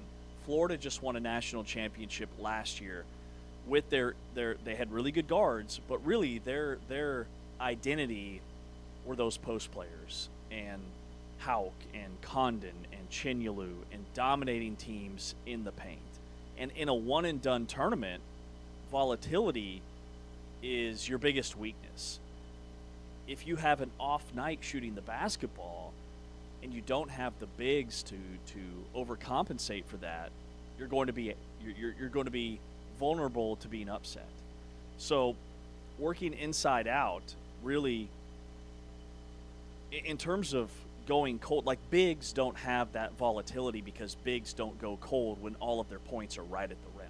It's a lot easier to be consistent at the basket in the paint like Arizona than it is to have 6 games in a row where you're just shooting the cover off the basketball from the perimeter. Yeah, and look, I mean, I also think, again, trends are for followers. And so when everybody is following the style that most teams are playing, right, and the three-piece spacing and three-point shooting, like when everybody does that, you are now at a strategic advantage to do the opposite or to not do that. Right. Because if every team is all about pace and space and shooting threes and high volume threes, well, then you're practicing against teams that do that. You're familiar with that style. So if you get a different style, it's a total contrast to what you've been doing. It's easier to win that way. It's, sports, it doesn't matter what sport you're talking about. Exploiting market inefficiencies is the key to success in sports. And you do so to a degree in which those market inefficiencies suddenly become market efficiencies. Right. Fourth down. Going for it on fourth down in football has gone from becoming a market inefficiency to almost becoming, the opposite now. It's almost, it's a norm, and it's almost now where some teams are going for it too much. But that's what happened. Like, trends are for followers, right? I'll never forget in covering the Spurs, and it was like the corner three was like Popovich and the Spurs exploited that as a market inefficiency for so long. It is literally the shortest distant three-point shot you can get. So it's the best three-point shot because it's, of any of the three-point shots around the horn, it's the shortest distance to the basket, right? But that was a market inefficiency. Teams took the time for teams to realize that. Resting players, that's something the Spurs did before anybody else, a market inefficiency. Then it became, now it's jump the shark, right? Because everybody does it. And so it's the point where like minutes are so restricted across the NBA. But like the Spurs were doing it before anybody else was, so they get to the playoffs and they're so much more rested than anybody else. Mm-hmm. Market inefficiency. So like we see this all over sports. You've got to be the one at the front end of a trend, and it's not a trend. It's more of we're going to play this style differently. Right. And again, like with Lloyd hasn't changed who he is. He's not a follower. He's a leader in that way. And everybody else is like, you got to be at some point they're going to run into a team that shoots a bunch of threes. They're going to lose, and that could happen on Saturday. That could very well happen with Purdue. Purdue can go out there and shoot 60% from three and go crazy, and there might be nothing that Arizona can do about it. But to your point, more times than not, the style that Arizona's playing with is going to beat the high-volume three-point shooting team? Because it's easier to score at the basket on a higher percentage of your offensive possessions. And if you dominate the glass with an elite front court and front line, it creates more possessions for you to score. Like, second chance points aren't sexy, but then in this tournament in particular, there's been a massive uptick in offensive rebounding and second chance points, especially in the first round of the higher seeded teams and the power conference schools against the mid-majors. 12.1 offensive rebounds per game for the higher seed and 13.1 second chance points per game against mid-majors. That's a massive difference. Illinois had 29 second chance points on 20 offensive rebounds against Penn. Oh, and they scored over 100 points. So the scoring has even seen an uptick versus these teams that shoot a ton of threes. Arizona had 16 offensive rebounds, turned that into 22 second chance points against Long Island. I don't have their numbers in front of me from their game against Arkansas last night, but I know they scored 60 points in the paint and shot 65% from the floor. And then teams that are practicing defensively each and every day, like at Arkansas, against a spread the floor, shoot the three, they're not ready for that. They're not ready for those points in the paint and that dominant post play and being traditional, like actually posted up on the block. They don't know how to defend it. They don't know when to throw a double team. They don't have those fundamentals and the footwork and the balance to defend in the post. So it's just a little nugget as to why Arizona is so good this year and still my pick to win the whole thing. Michigan's very much that way. Duke's a little bit that way. Like, these teams that had these historic one-seed seasons are built from the inside out. Well, and if we take a look at last night's game in particular. We saw it with Illinois. Right. But in Arkansas, like, one of the strengths of the Big 12 is the variety of systems and schemes. And while there is still some of that in the SEC, I mean, the majority of teams in the SEC are playing the style that Alabama and Arkansas are playing. And so when you are not challenged by varying schemes like that in the way that the Big 12 is, it makes you unprepared for a tournament setting like this. I mean, we'll see what Alabama and Tennessee do tonight, and maybe, either of them advance. I feel better about Tennessee advancing than I do about Alabama, but still, I mean, they have SEC has two teams left.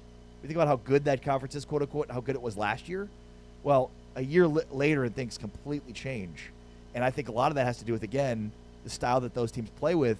That isn't exactly preparing them for the setting where you go up against a team like Arizona or a team like Illinois. Now, Illinois shoots, they're a little bit in between where they do shoot some threes. They've got a lot of good three-point shooters, but, I mean, you've got to be able to bang with the bigs. That's the biggest thing, and obviously Illinois is, the ultimate big team. And Arizona did out-rebound Arkansas, but Arizona didn't hit their season average in terms of offensive rebounds. Now, Tobe Awaka had 3 offensive rebounds that led to 6 points immediately off the bench, including just a monster dunk. But Arizona only missed 19 shots all game. They shot 64% from the floor. So there weren't a ton of offensive rebounds to be had in that game because all of their points came right at the rim. And when you think about teams that are still this modern, we're going to space the floor and shoot a ton of threes, the number one team in the Big 12 that comes to mind is BYU. Well, BYU had an early round exit this year. BYU was a 10 seed in the Big 12 tournament. Maybe they didn't have enough shooters on this year's team. Maybe stylistically that can still win in the Big 12. But even in this conference alone, the 3 most dominant teams all year were the teams at the top. Top of the rebounding, I should say, right, with Arizona, Iowa State, Houston. Texas Tech was a different team once they lost J.T. Toppin, who is the ultimate points in the paint scorer, gets all of his points right around the rim, an elite rebounder and shot blocker and screener. Without him, they went 3-4 the rest of the season. Like, they sorely missed him. So even though they're a finesse three-point shooting team, when they didn't have that physical post presence, they were losing basketball games. And so I think this is something to keep an eye on moving forward. The bottom line is, I'm convinced you've got to have dominant big men to win in this league and to win on a national level. That's James Westling. I am Ari Tepkin. It's Big 12 today on Big 12 Radio. Coming up next, we talk with the voice of the Iowa State Cyclones and previewing Iowa State's game tonight against Tennessee United Center in Chicago. John Walters joins us next. This is Big 12 Today, presented by Modelo, heard on TuneIn and watched on Big 12 Studios. High-level matchup.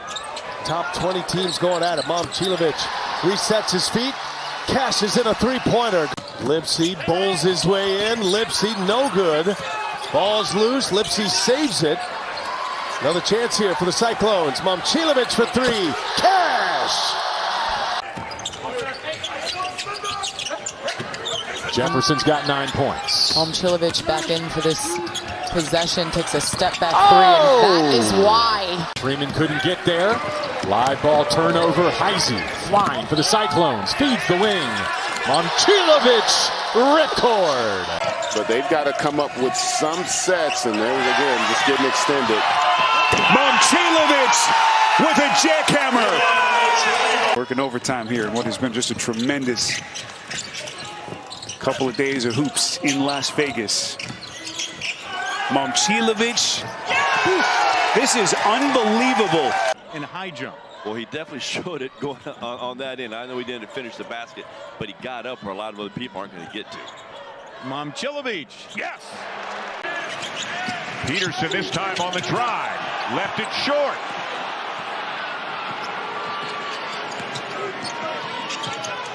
Momcilovic backing down White.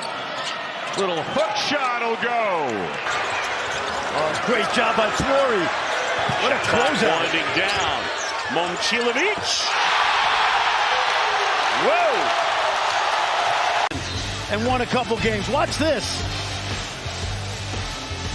What a sequence, Jay, here in the closing seconds of the first half. 2 huge threes in transition by Momcilovic. He's going to try one more. Got it! Oh! And then with 2.8 on the clock, they get up the court.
Big 12 Radio. Let's go out to Chicago and talk with John Walters, the voice of the Iowa State Cyclones here in advance of Iowa State's Sweet 16 matchup against Tennessee in the house that MJ built. John, how are you? Good morning. I'm doing great. Good morning. Yeah, I think I read that the Cyclones are 0-3 in United Center all time. Yeah, that's correct. They played Duke in a non-conference game here about 2010, and then their last two trips to Chicago in the Sweet 16, they were defeated by Virginia and then Miami. So trying to snap that curse here tonight. Well, yeah, none of those teams are the same as this year's team, which, as we've seen under Otts, they've had elite defenses every year, but the offenses, it feels like, have been what's holding them back, and that certainly is not the case this year. Let's start here, though, with Joshua Jefferson, his status. Do you think he plays tonight, John? I'd be surprised, I guess, but, I guess anything's possible. He was out there yesterday for their practice as far as, just being on the floor in a practice uniform, wearing a lot of the guys are wearing Kobe's nowadays. He was wearing Herman Munsters. They were halfway up to his knee. But, he was walking around out there and shooting free throws, stuff like that. So hopefully, he's making progress. I think when TJ says it's literally a game time decision, he's not trying to pull a fast one. I think that's literally what it is. He has made progress. He continues to make progress, but it's like until you get right close to game time, you're really not going to know if he's capable of going out there. And, you have to think in terms of what's in his best interest. You have to think in terms of what's in the best interest of the team for how effective he can be. And so I know he's a tough guy, and if he can do it, he will. But, you just want to make absolutely certain that it's a situation where he can help you. And so I think that's a decision that will definitely be made tonight. And I guess maybe it's an advantage to play the last game of the Sweet 16 at 9 o'clock at night, because you get as much time to evaluate it as you possibly can. But we'll see if he's able to go. I think the team has kind of gotten used to being without him, which I think was a silver lining in the fact that he got hurt early in the first game against Tennessee State. They had 38 minutes in that game without him to kind of figure it all out, and then carried that over and played real well against Kentucky the next game. So unanimously, these guys would much rather have him, but if they don't, they still feel confident they can do well. So, Iowa State has still been really good even without him. Nate Heise playing more minutes is not necessarily a bad thing, because he's been fantastic, and he's a veteran guy, defends at a high level, can shoot the three. In terms of just the way Iowa State flows on both ends, how do the dynamics change, or how have they changed with Jefferson sidelined? It changes a lot, because now all of a sudden Milan Momcilovic is playing the 4. That's not his normal position. Nate Heise is basically playing the 3. He's more of a guard, but he's moving over there and defending bigger guys. He might have to do that tonight with Nate Ament. So, it does change who you are. And so much of the offense ran through Joshua because he was the team leader in assists before he got hurt, and very rare for a power forward to be a team leader in assists, but he just is a guy that so much of the offense ran through and so much of the team ran through. And so it is definitely different. But I think what we saw in both the Tennessee State game and the Kentucky game is a team that understands that adversity can come. They deal with this stuff. They, are able to categorize it and move on. And they still have a lot of really good players, and they share the ball really well. They play really hard. The difference, I guess, in the way they look is that it's going to be smaller and more perimeter oriented probably, and just ball reversal becomes very, very important. And then I think defensively, it's magnified even more when Joshua's not in the lineup, that they need to turn people over, and they turned Kentucky over 20 times. Tonight you're facing a tremendous offensive rebounding team in Tennessee, one of the best in the last 30 years in college basketball, the number one team in the country in that category this year.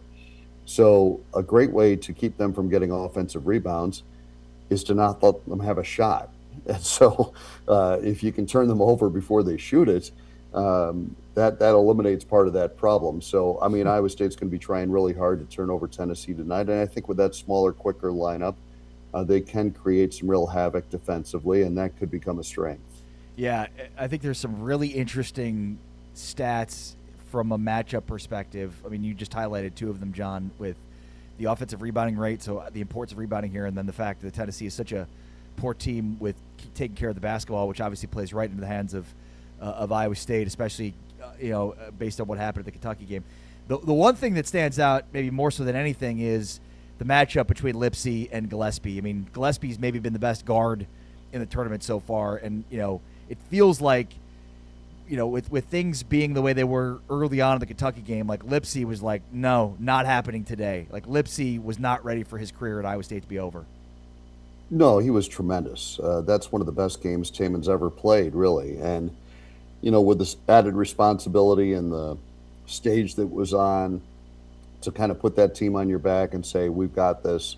And I thought early in that game when Kentucky got out to a 12-point lead, Taman was the calming presence out there. He was continuing to make plays, and there was just kind of a confidence among the Iowa State players that you could sense that we're going to be all right. The shots are eventually going to start falling, and Taman was just such a big part of getting that offense flowing and getting that thing going, and he had a great game. But I agree with you. Gillespie has been tremendous. 50 points in the first two games, 15 assists. He's a dynamic score-first type of point guard. A little bit different than Lipsey in that regard, because I think Taman's more of a pass-first point guard, but Gillespie is a unique talent. I don't know how much they'll actually be matched up against each other. I'm sure there'll be times where they are, but I think Killian Torrey is such a good on-ball defender that they like to kind of put Lipsey in the free safety spot, and maybe he defends Bishop Boswell, and you let Torrey be the guy that harasses Gillespie as he tries to get Tennessee into their offense. But still, the way Iowa State switches, you're going to have those two going eye to eye many times. And I think it's unique and fun. I mean, that's what makes the NCAA tournament great. And when you have two veteran senior point guards who really command the game, and that's what I would say about both those guys. Even though they're different players, it always feels like it's their game. It's, they are in control of that basketball game for their team. And that's what's unique about that matchup and so exciting about seeing it unfold tonight. So, John, who are the biggest factors for Iowa State collectively to keep Tennessee off of the glass tonight? Well, if Jefferson can go, he certainly would help in that regard. He's a great rebounder, and just his size in there would certainly help. But Blake Buchanan has come up big when they face teams that are great rebounding teams. Blake's been at his best, and he needs to be at his best tonight. He's an active 6'10" post player, and he's going to be matched up with Felix Okpara, who is very athletic, a terrific offensive rebounder, and that's going to be an interesting matchup for sure.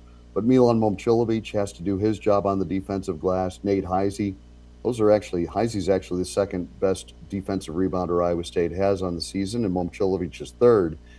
So those two guys need to get on the glass, and then the guards really have to crash down. Iowa State has good rebounding guards in Lipsey and Torrey and Heisey and Jamarian Bateman. Those guys need to get in there and compete like crazy. I think you got to send all five guys to the defensive glass, and and obviously Tennessee's still going to get some second chance points. They're going to get some putbacks. You got to digest that and move on, but at the same time, you want to make it as competitive as you possibly can on the boards. Yeah, and it's funny, we haven't spent a ton of time talking yet about maybe the most important player for Iowa State in this game, and that's Milan Momcilovic, who's quietly been, consistently the best three-point shooter in college basketball this year.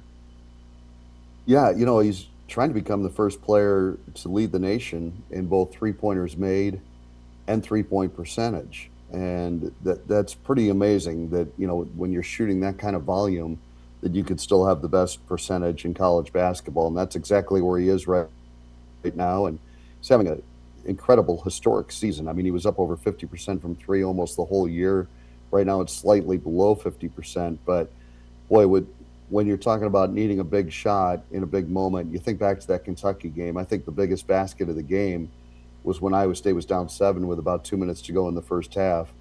And Buchanan fought like crazy to keep a ball alive on the offensive glass, and then he couldn't quite corral it. But Torrey did the exact same thing. He finally got a hold of it and kicked it out Momcilovic hit a big three from the corner to get it down to a 4-point game and kind of give you that sense that, okay, they're fine. You know, they're right there in this thing. And then a few minutes later, Heisey hit his corner three. And next thing you know, Iowa State's leading at halftime. So Milan has had a knack for hitting big shots in big moments too. And he's really gotten better at, you know, sidestepping away from a charging closeout and being able to avoid that or draw contact and get to the free throw line. He's also gotten a lot better through the years at shot faking and put the ball on the floor and going and scoring a two or setting up one of his teammates. So he's a student of the game. He really does work at it. And I think he's come a long, long way as a complete basketball player. And in doing that, he's also become an even better three-point shooter and certainly a confident guy. And, man, you love having a guy like that on your team in a big moment like this. John Walters, voice of the Iowa State Cyclones. John, good luck tonight. Should be a fun one, and bring home a victory. Let's talk about a Final Four next week. That sounds great to me. I'm all for it. John Walters, voice of the Iowa State Cyclones, joining us here on Big 12 Radio from Chicago, where the Iowa State Cyclones will take on the Tennessee Volunteers, and then before that will be Michigan and Alabama. 2 spots in the Elite Eight for the Midwest Regional. With James Wesley, I'm Ari Tepkin. This is Big 12 Today on Big 12 Radio. Still to come, fallout from Houston and their loss, what Kelvin Sampson had to say, plus the path to the Final Four for Iowa State and for Arizona. Both those paths are pretty set right now. We'll get into that next. It's Big 12 Today on Big 12 Radio, presented by Modelo. Heard on TuneIn, watched on Big 12 Studios. High-level matchup. Top 20 teams going at it. Momcilovic resets his feet, cashes in a three-pointer. Lipsy bowls his way in. Lipsy no good. Ball's loose. Lipsy saves it. Another chance here for the Cyclones. Momcilovic for three. Cash! Jefferson's got 9 points. Momcilovic back in for this possession, takes a step back three, and that is wide. Freeman couldn't get there. Live ball turnover. Heisey flying for the Cyclones. Feeds the wing. Momcilovic, ripcord. But they've got to come up with some sets, and there again, just getting extended. Momcilovic with a jackhammer. Working overtime here in what has been just a tremendous couple of days of hoops in Las Vegas. Momcilovic. This is unbelievable. And high jump. Well, he definitely showed it going on that end. I know he didn't finish the basket, but he got up where a lot of other people aren't going to get to. Momcilovic. Yes. Peterson this time on the drive. Left it short.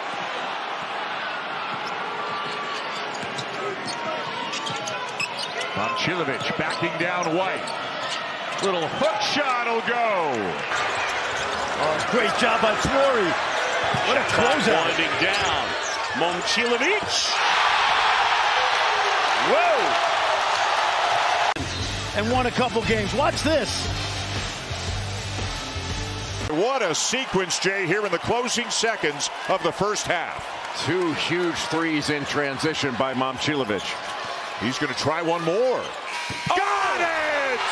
Oh! And then with 2.8 on the clock, they get up the court.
This is Big 12 Today on Big 12 Radio, along with James Westling on social at James Westling. I'm Ari Tepkin on social at Ari Sports. And we are presented by Modelo. Cheers to you, full-time fans. Of course, Modelo fan rules. Rule number 26. Buzzer beaters require silence, yelling, pacing, and a Modelo recovery. That was certainly the case in the Purdue-Texas game last night, the first game in that West Regional, where Braden Smith, who's one of the best players in the country, gets to the rim, doesn't finish, but it was the putback that sealed it. So definitely a buzzer beater that requires silence, yelling, pacing, and a Modelo recovery is Modelo fan rule number 26. Yeah, the games last night were really good. You had a fantastic finish in that one. You had an excellent finish in Purdue and Iowa. It was the Big 12 games that were the more lopsided, one going very much in favor of the conference and the other going the opposite. I do think that Corey Williams was onto something with Purdue's a more favorable matchup for Arizona than Arkansas because they don't have those elite athletic bigs.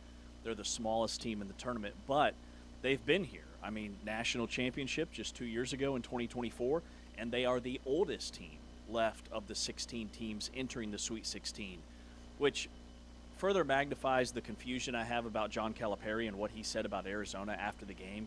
A bunch of 26, 27-year-olds. Ivan Karchinkov is 19 years old. Arizona is the third youngest team of the Sweet 16 teams left in the field, and actually Arkansas is older by average age. So, bold statement, no data to support it in any way. Other than the fact that it was completely inaccurate and false, yeah, this statement made total sense. Exactly. Yeah. By the way, you can watch or listen to every single March Madness game as a part of TuneIn Premium. Make sure to check out the TuneIn app if you have not yet already. Search Big 12 Radio, and there you can go deeper and get access to every single Big 12 football, men's and women's basketball games as a part of TuneIn Premium. And that's where you can catch March Madness games all tournament long. All right, James, Ari, Big 12 Today, Big 12 Radio. We've got Arizona, Purdue to preview. We've talked a lot about Iowa State, Tennessee, but we'll take a look at the potential path to the Final Four for Iowa State if they're able to get past Tennessee. And then don't forget about TCU women as well. The TCU women's basketball team playing Virginia, who, to start this tournament, beat Arizona State in the play-in game. And now Virginia finds itself as a 10 seed all the way in playing TCU here in the Sweet 16. We'll take a look potentially at TCU, Virginia, and TCU and South Carolina for a spot in the Final Four. TCU was in the Elite Eight last year on the women's side. Was not able to get past Texas. We'll see if they can win two more and get to the Final Four this year. We'll do that in a second. But first, Houston loses last night. Illinois just completely flummoxed their offense. It was one of the worst offensive games we've seen from Houston. And you could tell that Kelvin Sampson was extremely emotional following the loss. But here's what he said at the end of his presser about his future at Houston. I mean, I still like it. But, you know, we all have our time, you know. But I think coaches have to understand when their time is. I mean, we all know this is a young man's game. I mean, I still like it, but, you know, I mean, we're all going to step away eventually. I haven't really thought about that to the point where I can share anything, but I'm not going to get anybody's way, though. You know, if I'm in somebody's way, or if I'm overstaying my welcome, I'll be the first one to leave. Well, he hasn't overstayed his welcome because he's still really good. The most winningest program in college basketball the last 9 seasons, and 7 straight Sweet 16s. But he is 70 years old. His son is in place to take over, the head coach in waiting. And next year is going to be almost a total reset for Houston because Emmanuel Sharp is gone, Milos Uzan is gone, Kingston Flemings will be a top 5 NBA draft pick. The one that could swing it would be Chris Sinak, because I do believe he would really benefit from one more year. He averaged 9 points and 8 rebounds this year. If he polished up some of his game, he's still very raw to me. He gets lost at times defensively. He was playing this season based off of pure athletic ability and talent. To whereas next year, if he can expand on kind of his knowledge and not looking so much like a deer in the headlights on every defensive possession, he could be an elite player for Houston. JoJo Tugler is probably not quite at the point where he would go to the NBA. I mean, he's only about 6'7". Yeah, I'm no, not sure he's not. I'm not sure he's an NBA player. Agreed. So he still has eligibility. But like next year's team in the backcourt's very much going to be built around Mercy Miller and Chase McCarty, who are only sophomores, and Isaiah Harwell, whose minutes really diminished as the season went along, but he was a 4-star recruit. They only have 2 freshmen signed for next season. Now, they're both really good, top 50 players, but they're going to have to hit the portal just to build a roster, or they're going to be bringing in freshmen that are developmental projects because they're not quite ready to the level that these freshmen were this year. Here's what else Kelvin Sampson had to say following the loss. You always get a kick out of people that say, well, now you can take some time off. I will eventually, not right now. But right now, helping Emmanuel, Milos, Ramon, Khalifa, Kingston, seeing that, making sure those guys are settled, making sure they're organized on what their next step is. Helping them, helping the other kids. I mean, I've said this a lot over my career. I don't have to be their life, but they are my life. Man, that's a powerful statement from a guy that truly cares about his kids and the players in his program. I mean, he opens the facility all offseason to former players who come back and work out and play pickup ball. And when he's talking about getting these guys ready, it's for whatever's next in their life. For Ramon Walker, maybe that's playing basketball overseas or finding a job and entering the real world in the workforce. And for Flemings and some of those others like Sharp and Uzan, it's getting them ready to be the best pros that they can be. That is a powerful statement from a coach that whether he retires this offseason or next year or 2 years from now, because I think 2 years from now they could make another run at a national championship.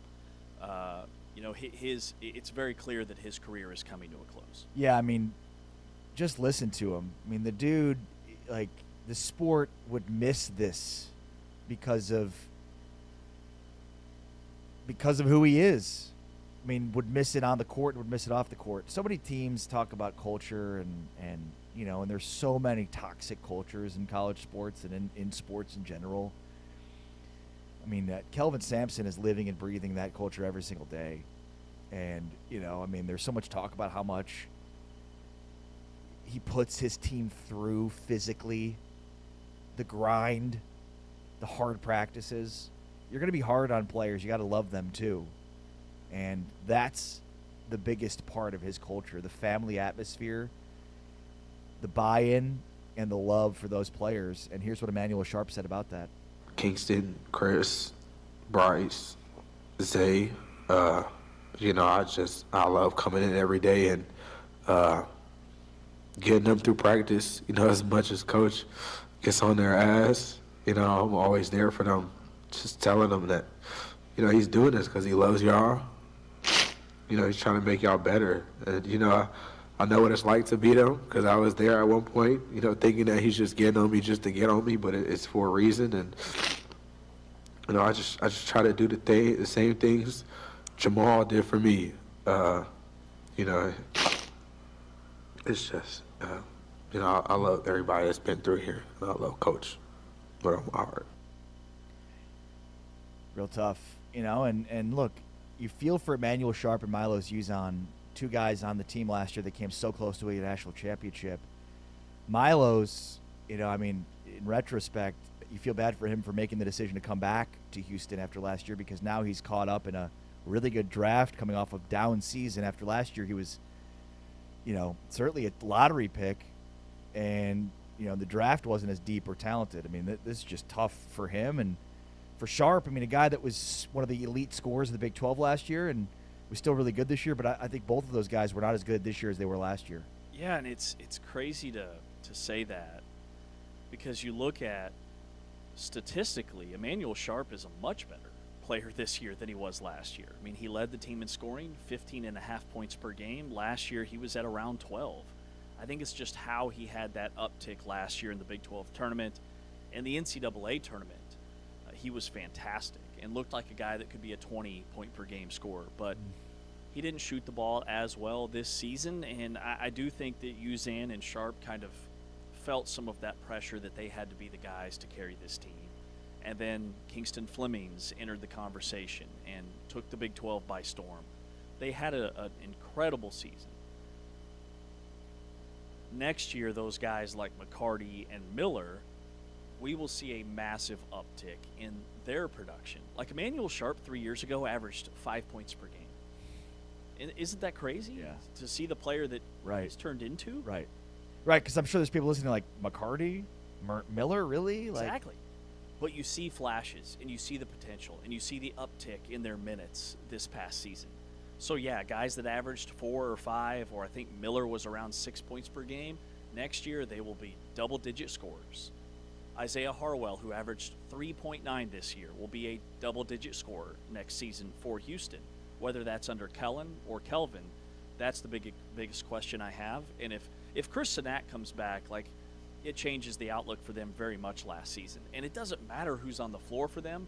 You know that Houston's going to be a top 5 program in the Big 12.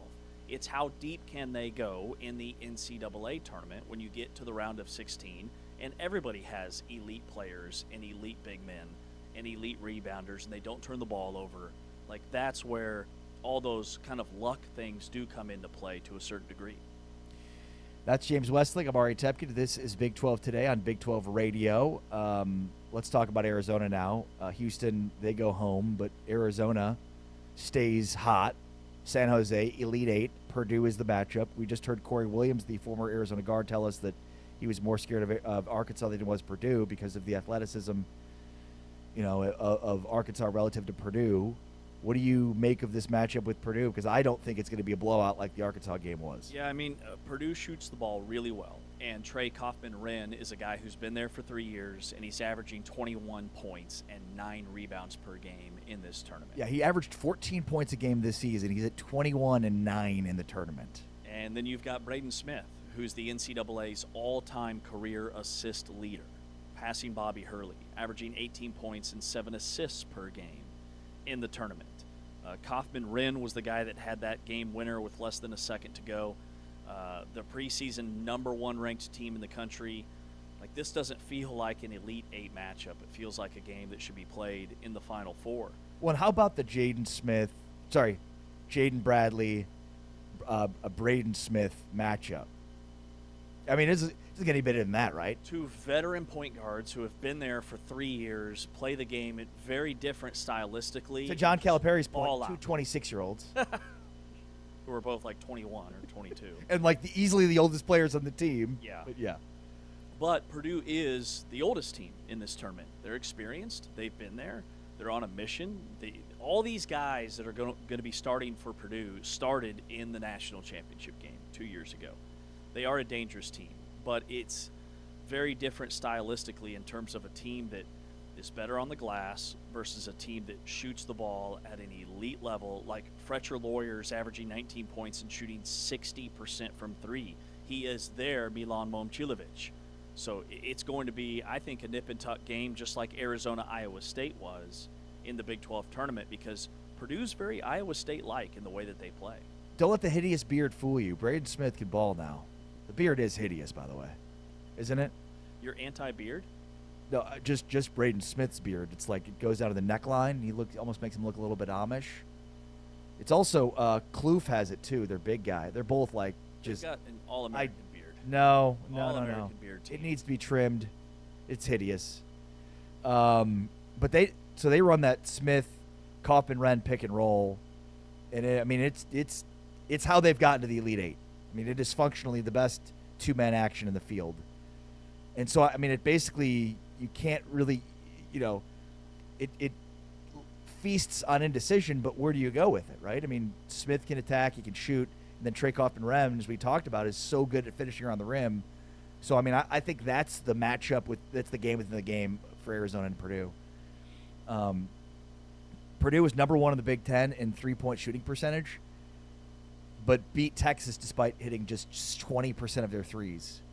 So they are not reliant on three-point shooting to win games. I think that's the key with both Illinois and Purdue. Like, those are two good three-point shooting teams, in some cases elite, but they don't need to be great three-point shooting teams to win. Arizona opens, by the way, as a 5.5-point favorite. It's the largest spread that Arizona's had ever in the Elite Eight since 1988. Wow. When they were favored by 10.5 against Utah and got blown out by Andre Miller in that Utah Utes team back in '98. It's just the Arizona's underrated offensively, I guess is what I was trying to say. They're 4th in the country in adjusted offensive efficiency. They've got a number higher than all but 3 national champions since 2011. They score 90 points offensively per game. They also have a top 3 defensive efficiency. Like, their defensive field goal percentage is 39%. That's second best among the Sweet 16 teams that are left. They score 46 points per paint. There are just so many things that Arizona does physically that I don't know that Purdue can match up with. And Purdue's 50% from the field on the season. That's top 14 nationally. They're top 13 in the country in three-point shooting. They dish out the 3rd most assists. Like, they're very connected offensively. For me, it comes down to, can Purdue make more threes, and can Arizona dominate the glass and dominate the paint? All right, we will, of course, recap that game on Monday, and hopefully we're talking about an Arizona trip to the Final Four. Before we move along, I want to mention TCU and Virginia playing tomorrow on the women's side in the Sweet 16. Virginia, surprised being here as a 10 seed. They knocked off Arizona State way back when in the play-in game and are all the way here now. And for me, the matchup to watch for is Olivia Miles and Kamora Johnson for Virginia. Johnson has combined for 73 points in 3 tournament games. She had 14 points as Virginia knocked off Iowa in double overtime. 14 points in the 2 overtimes for Kamora Johnson. So that matchup is going to be really good. And, like, Virginia's, I don't know how they were a 10 seed. Yeah. Like, Paris Clark, they've got a really balanced attack, whether it be inside or outside. So I think TCU is going to have its hands full with the 10 seed in Virginia in the Sweet 16 tomorrow. Agreed. We had a guest on earlier this week that said the same thing, that Virginia had no business being a 10 seed. They had some injuries this season. They lead the country in blocks per game at almost 7 per contest, so they're really good defensively in the paint. And then Johnson is an elite shooter. Cannot wait to see her and Olivia Miles battle in that one. She's Virginia's career leader in made threes. So it's going to be a really good game that TCU is going to have to play their best game to get past Virginia, who's kind of the Cinderella on the women's side. They're the only double-digit seed left this deep in the tournament, and they're a great story. But Miles and Johnson, that star matchup, is the matchup in the Sweet 16 that very much is being overlooked. So a great note on Johnson, averaging 24 per game in the tournament. Yeah, and if TCU wins, they would get the winner of South Carolina and... Doesn't matter. I just had it. It might. Oklahoma. And actually, Oklahoma beat South Carolina this year already. Okay. Yeah, but probably doesn't matter. Those games being played at Golden One Center in Sacramento, California. So we will see if TCU can advance and take on South Carolina potentially. On Monday, we'll be talking about that Elite Eight matchup on Monday's show. With James Westling, I'm Ari Tepkin. It's Big 12 Today on Big 12 Radio, presented by Modelo. Heard on TuneIn, watched on Big 12 Studios.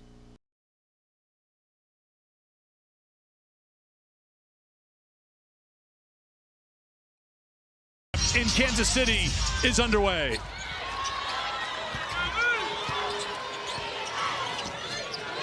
West Virginia basketball. 2 teams looking for the first points in this game. Provided by Jordan Harrison. Cook trying to get around Miles. Good feed to McCray.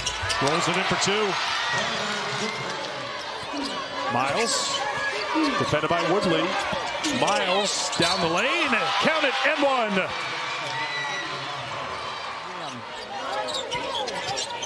Harrison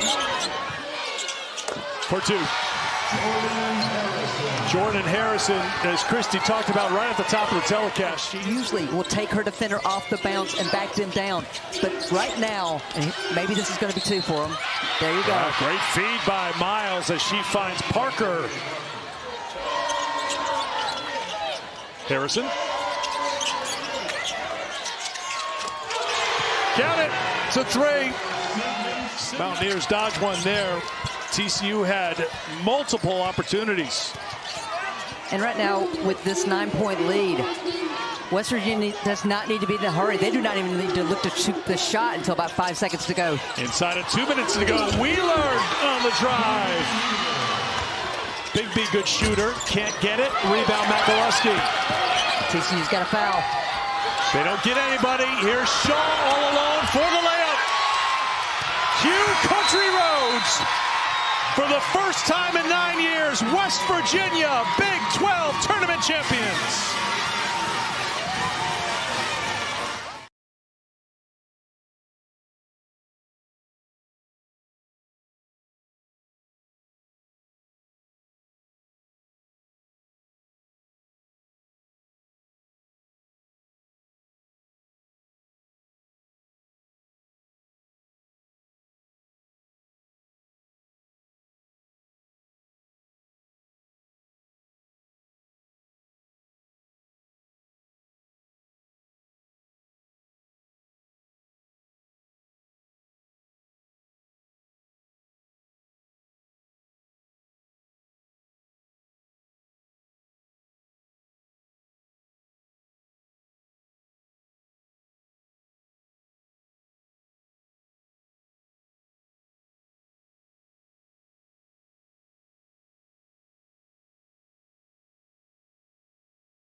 Big 12 today on Big 12 Radio on this Sweet 16 Reaction Friday.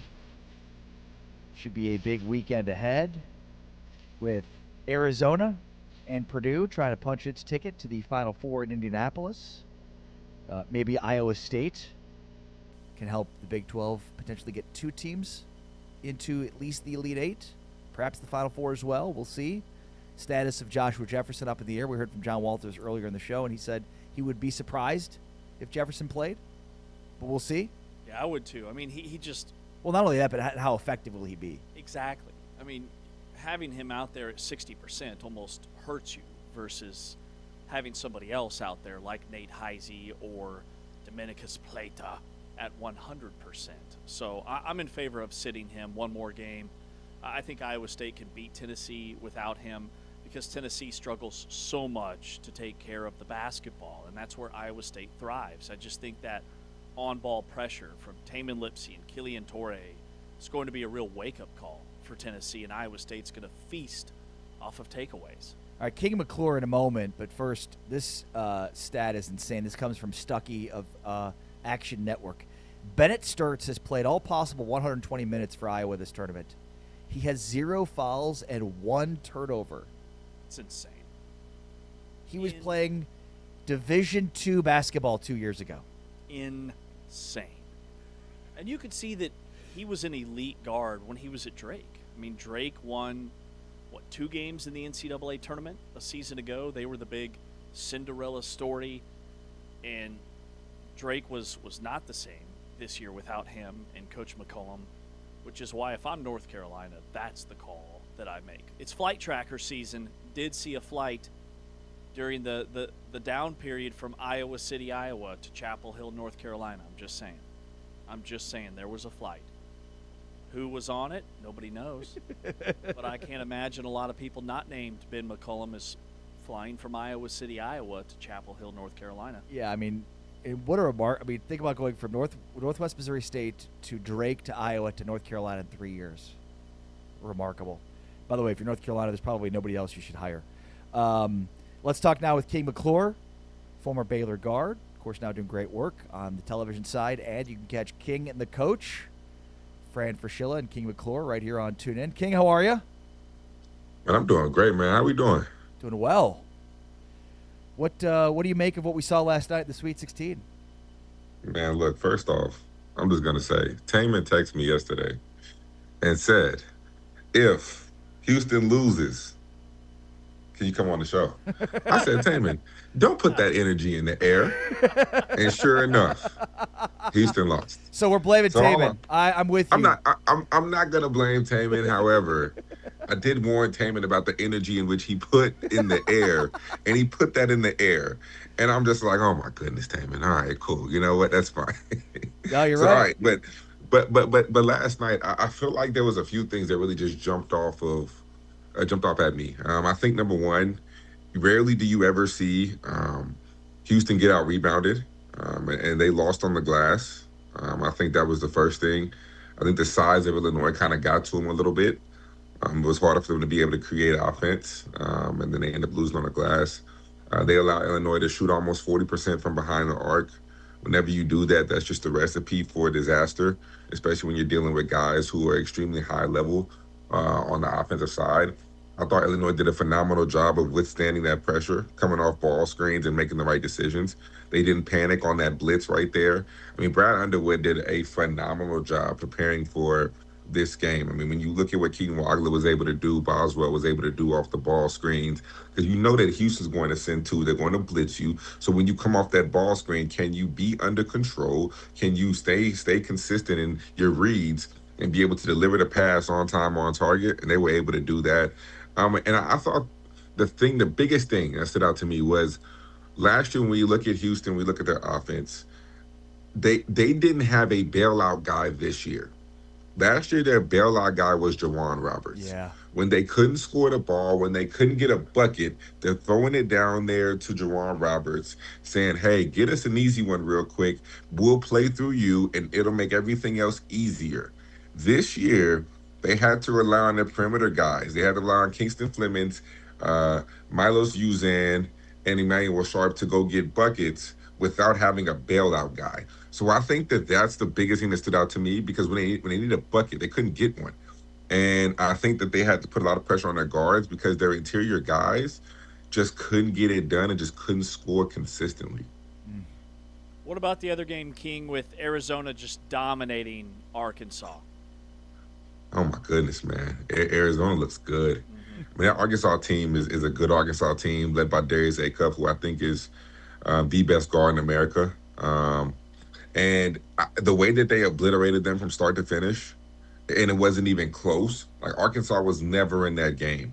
It was just a straight dominant performance. And you knew that Arizona was extremely dominant when you started seeing Arkansas get visibly frustrated and start taking a few cheap shots. Like that's when you know, as an opponent, like this game is over with. Like, there's nothing that you guys can do with me. And Arkansas felt that. That's why they started. I'm not gonna say they played dirty. They're not a dirty team. I don't want to put that label on them. But there was a few plays in which you could see they were visibly frustrated because they realized there's nothing they can do with Arizona. I mean, Arizona has so many different ways to beat you down, and they're extremely consistent. They're the most consistent team in America, and that's why I think they'll win a championship. Yeah, I mean, great insight there. All right, Iowa State tonight. What do you make of their chances without Joshua Jefferson, unless, of course, he plays? You know, I think with the way that they played last game, I think that they still have a great chance, without Jefferson. Because I'm a big believer in culture travels. Yeah. And with TJ Otterberger, when you talk about culture, you think about Houston, you think about Michigan State. You need to put Iowa State in that same category, because the toughness, the physicality, the edge, the chip on the shoulder that they play with. I mean, it's just the next man up mentality. And when Heisey is playing well, when he's inserted into the lineup, they usually don't lose when he's scoring the ball and he's playing well. But you saw last game without Joshua Jefferson. Now, granted, their offense didn't look as good because Jefferson just makes the game easier for everybody playing that point forward spot, being able to get guys in the spots, being able to deliver the ball where he needs to go, being able to score when he needs to. Like they played through Jefferson, and without him, their offense isn't nearly as good. But you have other guys who can step up. I mean, we saw Lipsey score 26 against Kentucky, be able to get downhill, get to the rim at will. We saw Heisey come in the game, be able to score points. We saw the defense. The defense doesn't waver. No matter who's on the floor, the defense doesn't waver. It doesn't change. It's the same level of intense. The physicality doesn't waver either. So I think that Iowa State has a really good chance. I think Iowa State beats Tennessee. And if Jefferson plays, I think it's a for sure. I think Iowa State has a chance to make it to the Final Four. Should Jefferson play? I mean, as a former player yourself, can you put into perspective what goes into that decision, knowing that, if he can go, they probably need him, but also there could potentially be another game in 48 hours? Yeah, I think it's all about comfortability. If I'm TJ Otterberger, obviously you want him to play, but you are right. I mean, that 48-hour turnaround is something that's pretty tough. And you don't want to be in a scenario where he's uncomfortable and when you have to have a minutes restriction on him right now. So if he's playing, you want him to be able to play as much as he can play, like usual Joshua Jefferson minutes. You don't want to put him in a situation where, he might be playing 5 minutes or if in the first half, 10 in the second half. That kind of disrupts your rhythm, because what happens if you're on a run or you're playing well and you have to pull him out, right? That just kills your momentum. So I think for me, if he's 100%, if he can go, if he can, withstand that level of pain and intolerance, then I really do think that he should go, even despite the 48-hour turnaround. I do. I think that if you're Iowa State, you play him. I mean, I think that without him, you can win, but I just think that you play him if he can go. Yeah, I mean, it's so interesting from the standpoint of, like, even if he's not fully healthy, you still have to bring him his attention. Where are the minutes going? And yet also have to have some trust in TJ Otterberger that he's going to make the right choice given, his success as a coach. For sure. And the training staff. I mean, you got to listen to your training staff, but more importantly, you got to listen to Joshua Jefferson's body, because I get it's the NCAA tournament, but Jefferson is a guy who I think will have first-round draft implications in June.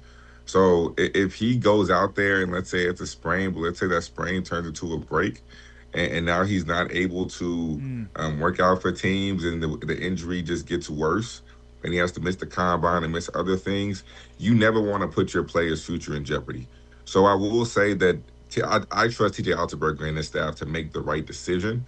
However, I think this is one of those moments where you have to listen and trust in Joshua Jefferson. We also have to remember Jefferson is older. He's 22 years old. He understands the difference between playing hurt and playing injured, right? So I really do think that Joshua Jefferson will make the right call. And if you see him out there, he's good enough to be able to play with no minutes restriction.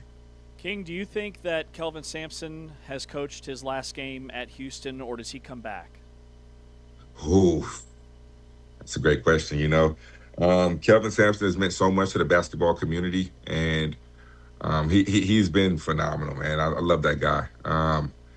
If I had to guess, if I was a gambling man, which I'm not, but if I had to guess, I would guess that Kelvin Sampson just coached his last game. Wow. And I don't know. I don't have any inside information. I don't know. I'm just this is just pure King McClure speculation. I haven't talked to anybody. I don't know. I would assume that he might have coached his last game. And I would hate to see that. I don't want that to be the case, but I do think that there might be a possibility. I'm not going to say 100%, but I think there might be a possibility that might have been his last game. Why do you think that? Because when you look at what happened in the championship, when you look at what happened with this year, I mean, you're losing Uzan, you're losing Sharp. Tugler might have another year. I think Tugler, I don't know if Tugler's a junior or senior. The years get, okay, he has another year. You lose Sinak, you lose Kingston Flemings. You return nothing, basically. I mean, outside of Mercy Miller, and what's my man? Chase. What's my man name? Hit the shot. McCarty. I'm tripping. My bad. Let me put some respect on his name. McCarty, Miller, Tugler. So you're going to have to work extremely hard in the portal. You're going to have to work extremely hard to go get people. Like, I just don't know with today's landscape that he wants to continue to do that, especially when you're losing as much as he lost. Houston is a program that's built on having players who's been in the system that know the system. So now next year, you mean to tell me that you're going to have to basically almost go get 4 or 5 new guys and teach them how to play Houston basketball within a span of 4 months?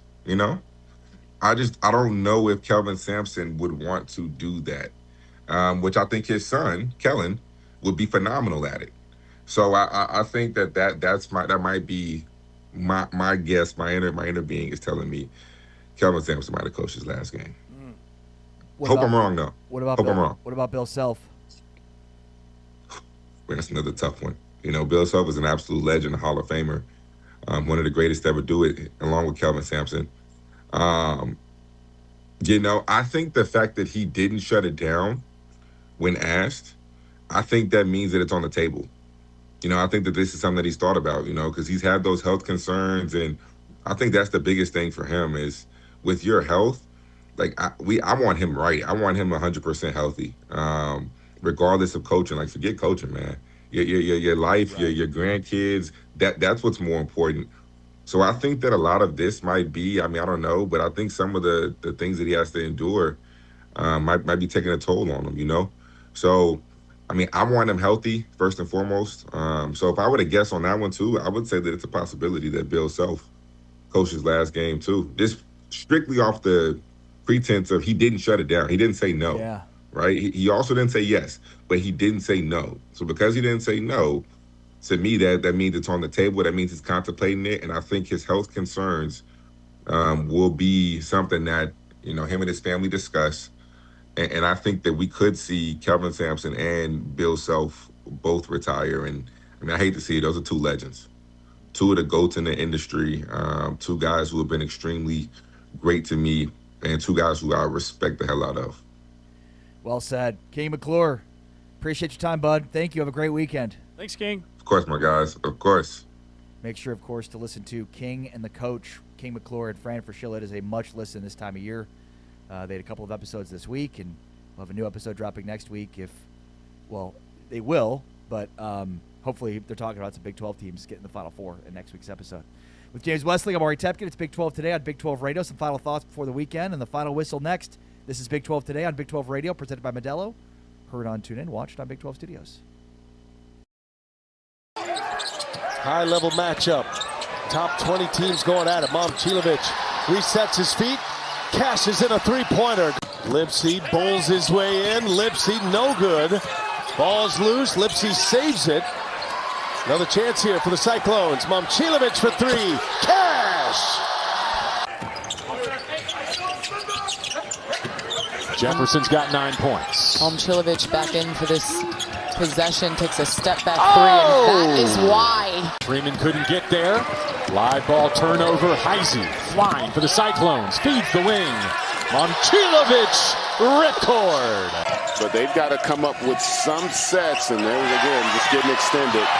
Momcilovic with a jackhammer. Working overtime here in what has been just a tremendous couple of days of hoops in Las Vegas. Momcilovic, this is unbelievable. And high jump. Well, he definitely showed it going on that end. I know he didn't finish the basket, but he got up where a lot of other people aren't going to get to. Momcilovic. Yes. Peterson this time on the drive. Left it short.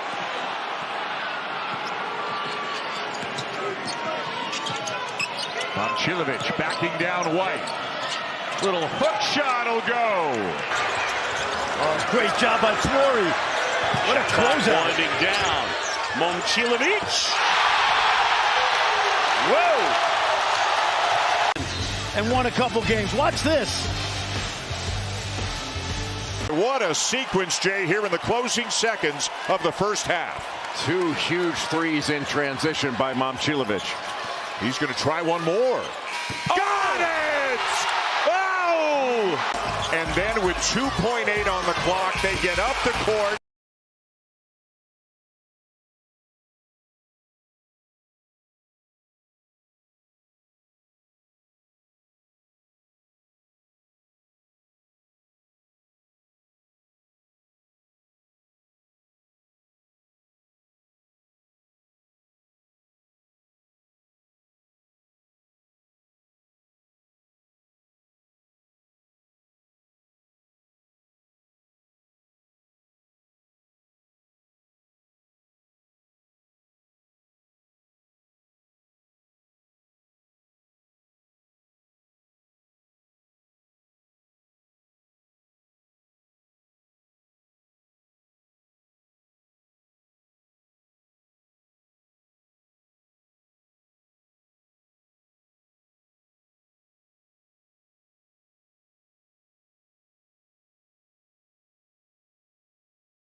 Big 12 Radio. It's Big 12 Today. Heard on TuneIn, watched on Big 12 Studios on this Sweet 16 Friday. Get ready for the weekend. Of course, you can listen to all of the March Madness action as a part of TuneIn. Check out TuneIn Radio if you've not yet already, and make sure to download the app. Of course, if you haven't, check out Big 12 Radio, and then find Premium, where you can get access to all Big 12 basketball and football, men's and women's basketball, plus March Madness games, all part of TuneIn Premium, which you're already using TuneIn. Might as well check out Premium and what it has to offer. Last night was a tough night.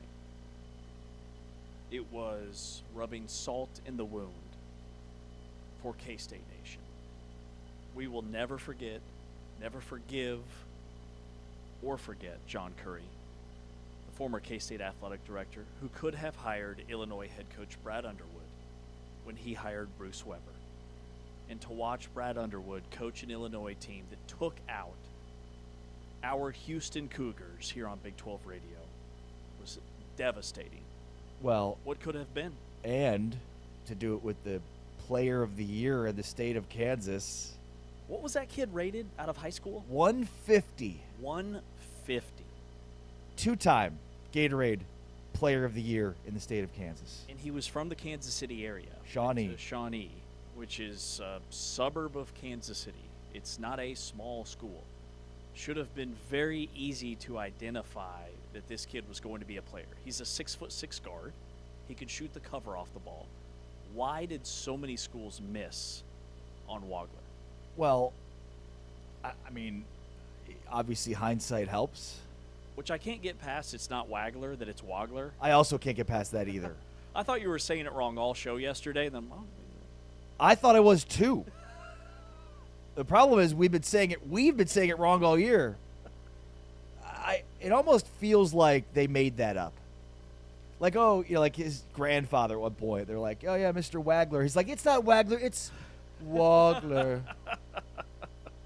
Whatever. Call him whatever you want. Dude is he's a beast. And both Kansas and Kansas State did not offer him. And, I mean, I'm not going to say it's especially true for either of them, but it when you contrast that with the amount of money that K-State and Jerome Tang spent on European players, it's like, whoa. This dude was down the street. Why'd you go all the way to Europe? Yeah, he was. Yeah. Thanks for the reminder. But, I mean, both of our alma maters, he would have been a good addition to either school. I mean, Wagler, 150, better and more consistent than Darren Peterson. Yeah. Whoops. And then Iowa State finds Killian Torrey, who was rated like 147, barely cracking the top 150. How did Torrey's a good player? How was he ranked higher than, right? Like, yeah. And the thing that Stan Van Gundy said on the broadcast last night that really stood out to me was not that they missed, so many missed on him. It was the ability for players to get better and the knowledge that, like, sometimes you have to look deeper in these traits to see the ability for a player to improve. But, man, he outplayed Kingston Flemings last night. Like, we've been used to watching Flemings do what Wagler did to him all game last night. He was getting to the rim at will. I mean, Flemings could not get to the rim. The rim, the lane was shut down. Now, it helps to have the size in the front court that they have, but Wagler's got bigger size anyways. Yeah. Stojakovic, he's a baller. Like, he is a really good player. He's nothing like his dad. He can get to the rim. He can finish around the basket, which I didn't have on my bingo card coming in. The over-under at, like, 3.5. Peja, Stojakovic, cam shots in the crowd. My wife said, why do they keep showing that guy so much? I said, well, look at him. He's a stallion. He was also a three-point assassin back in the day. Had to give her a long history lesson that she could care less about. Peja was a dude. Yeah, he Son was. is a dude.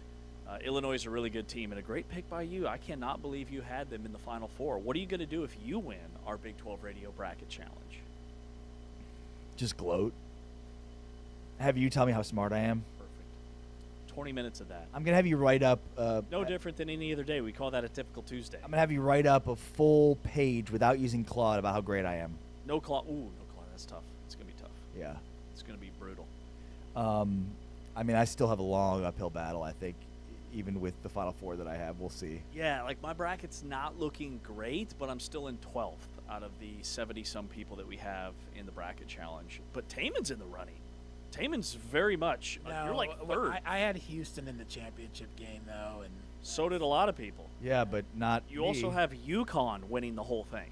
well, I mean, Like, if that happens, you're a shoo-in. Yeah, well, I don't think it's going to happen. I don't know. They look really good. Did you write I can't stop listening to Ari's Mark of a Fighter on the rundown? I don't know who wrote that. It wasn't me. Taman? No, it was me.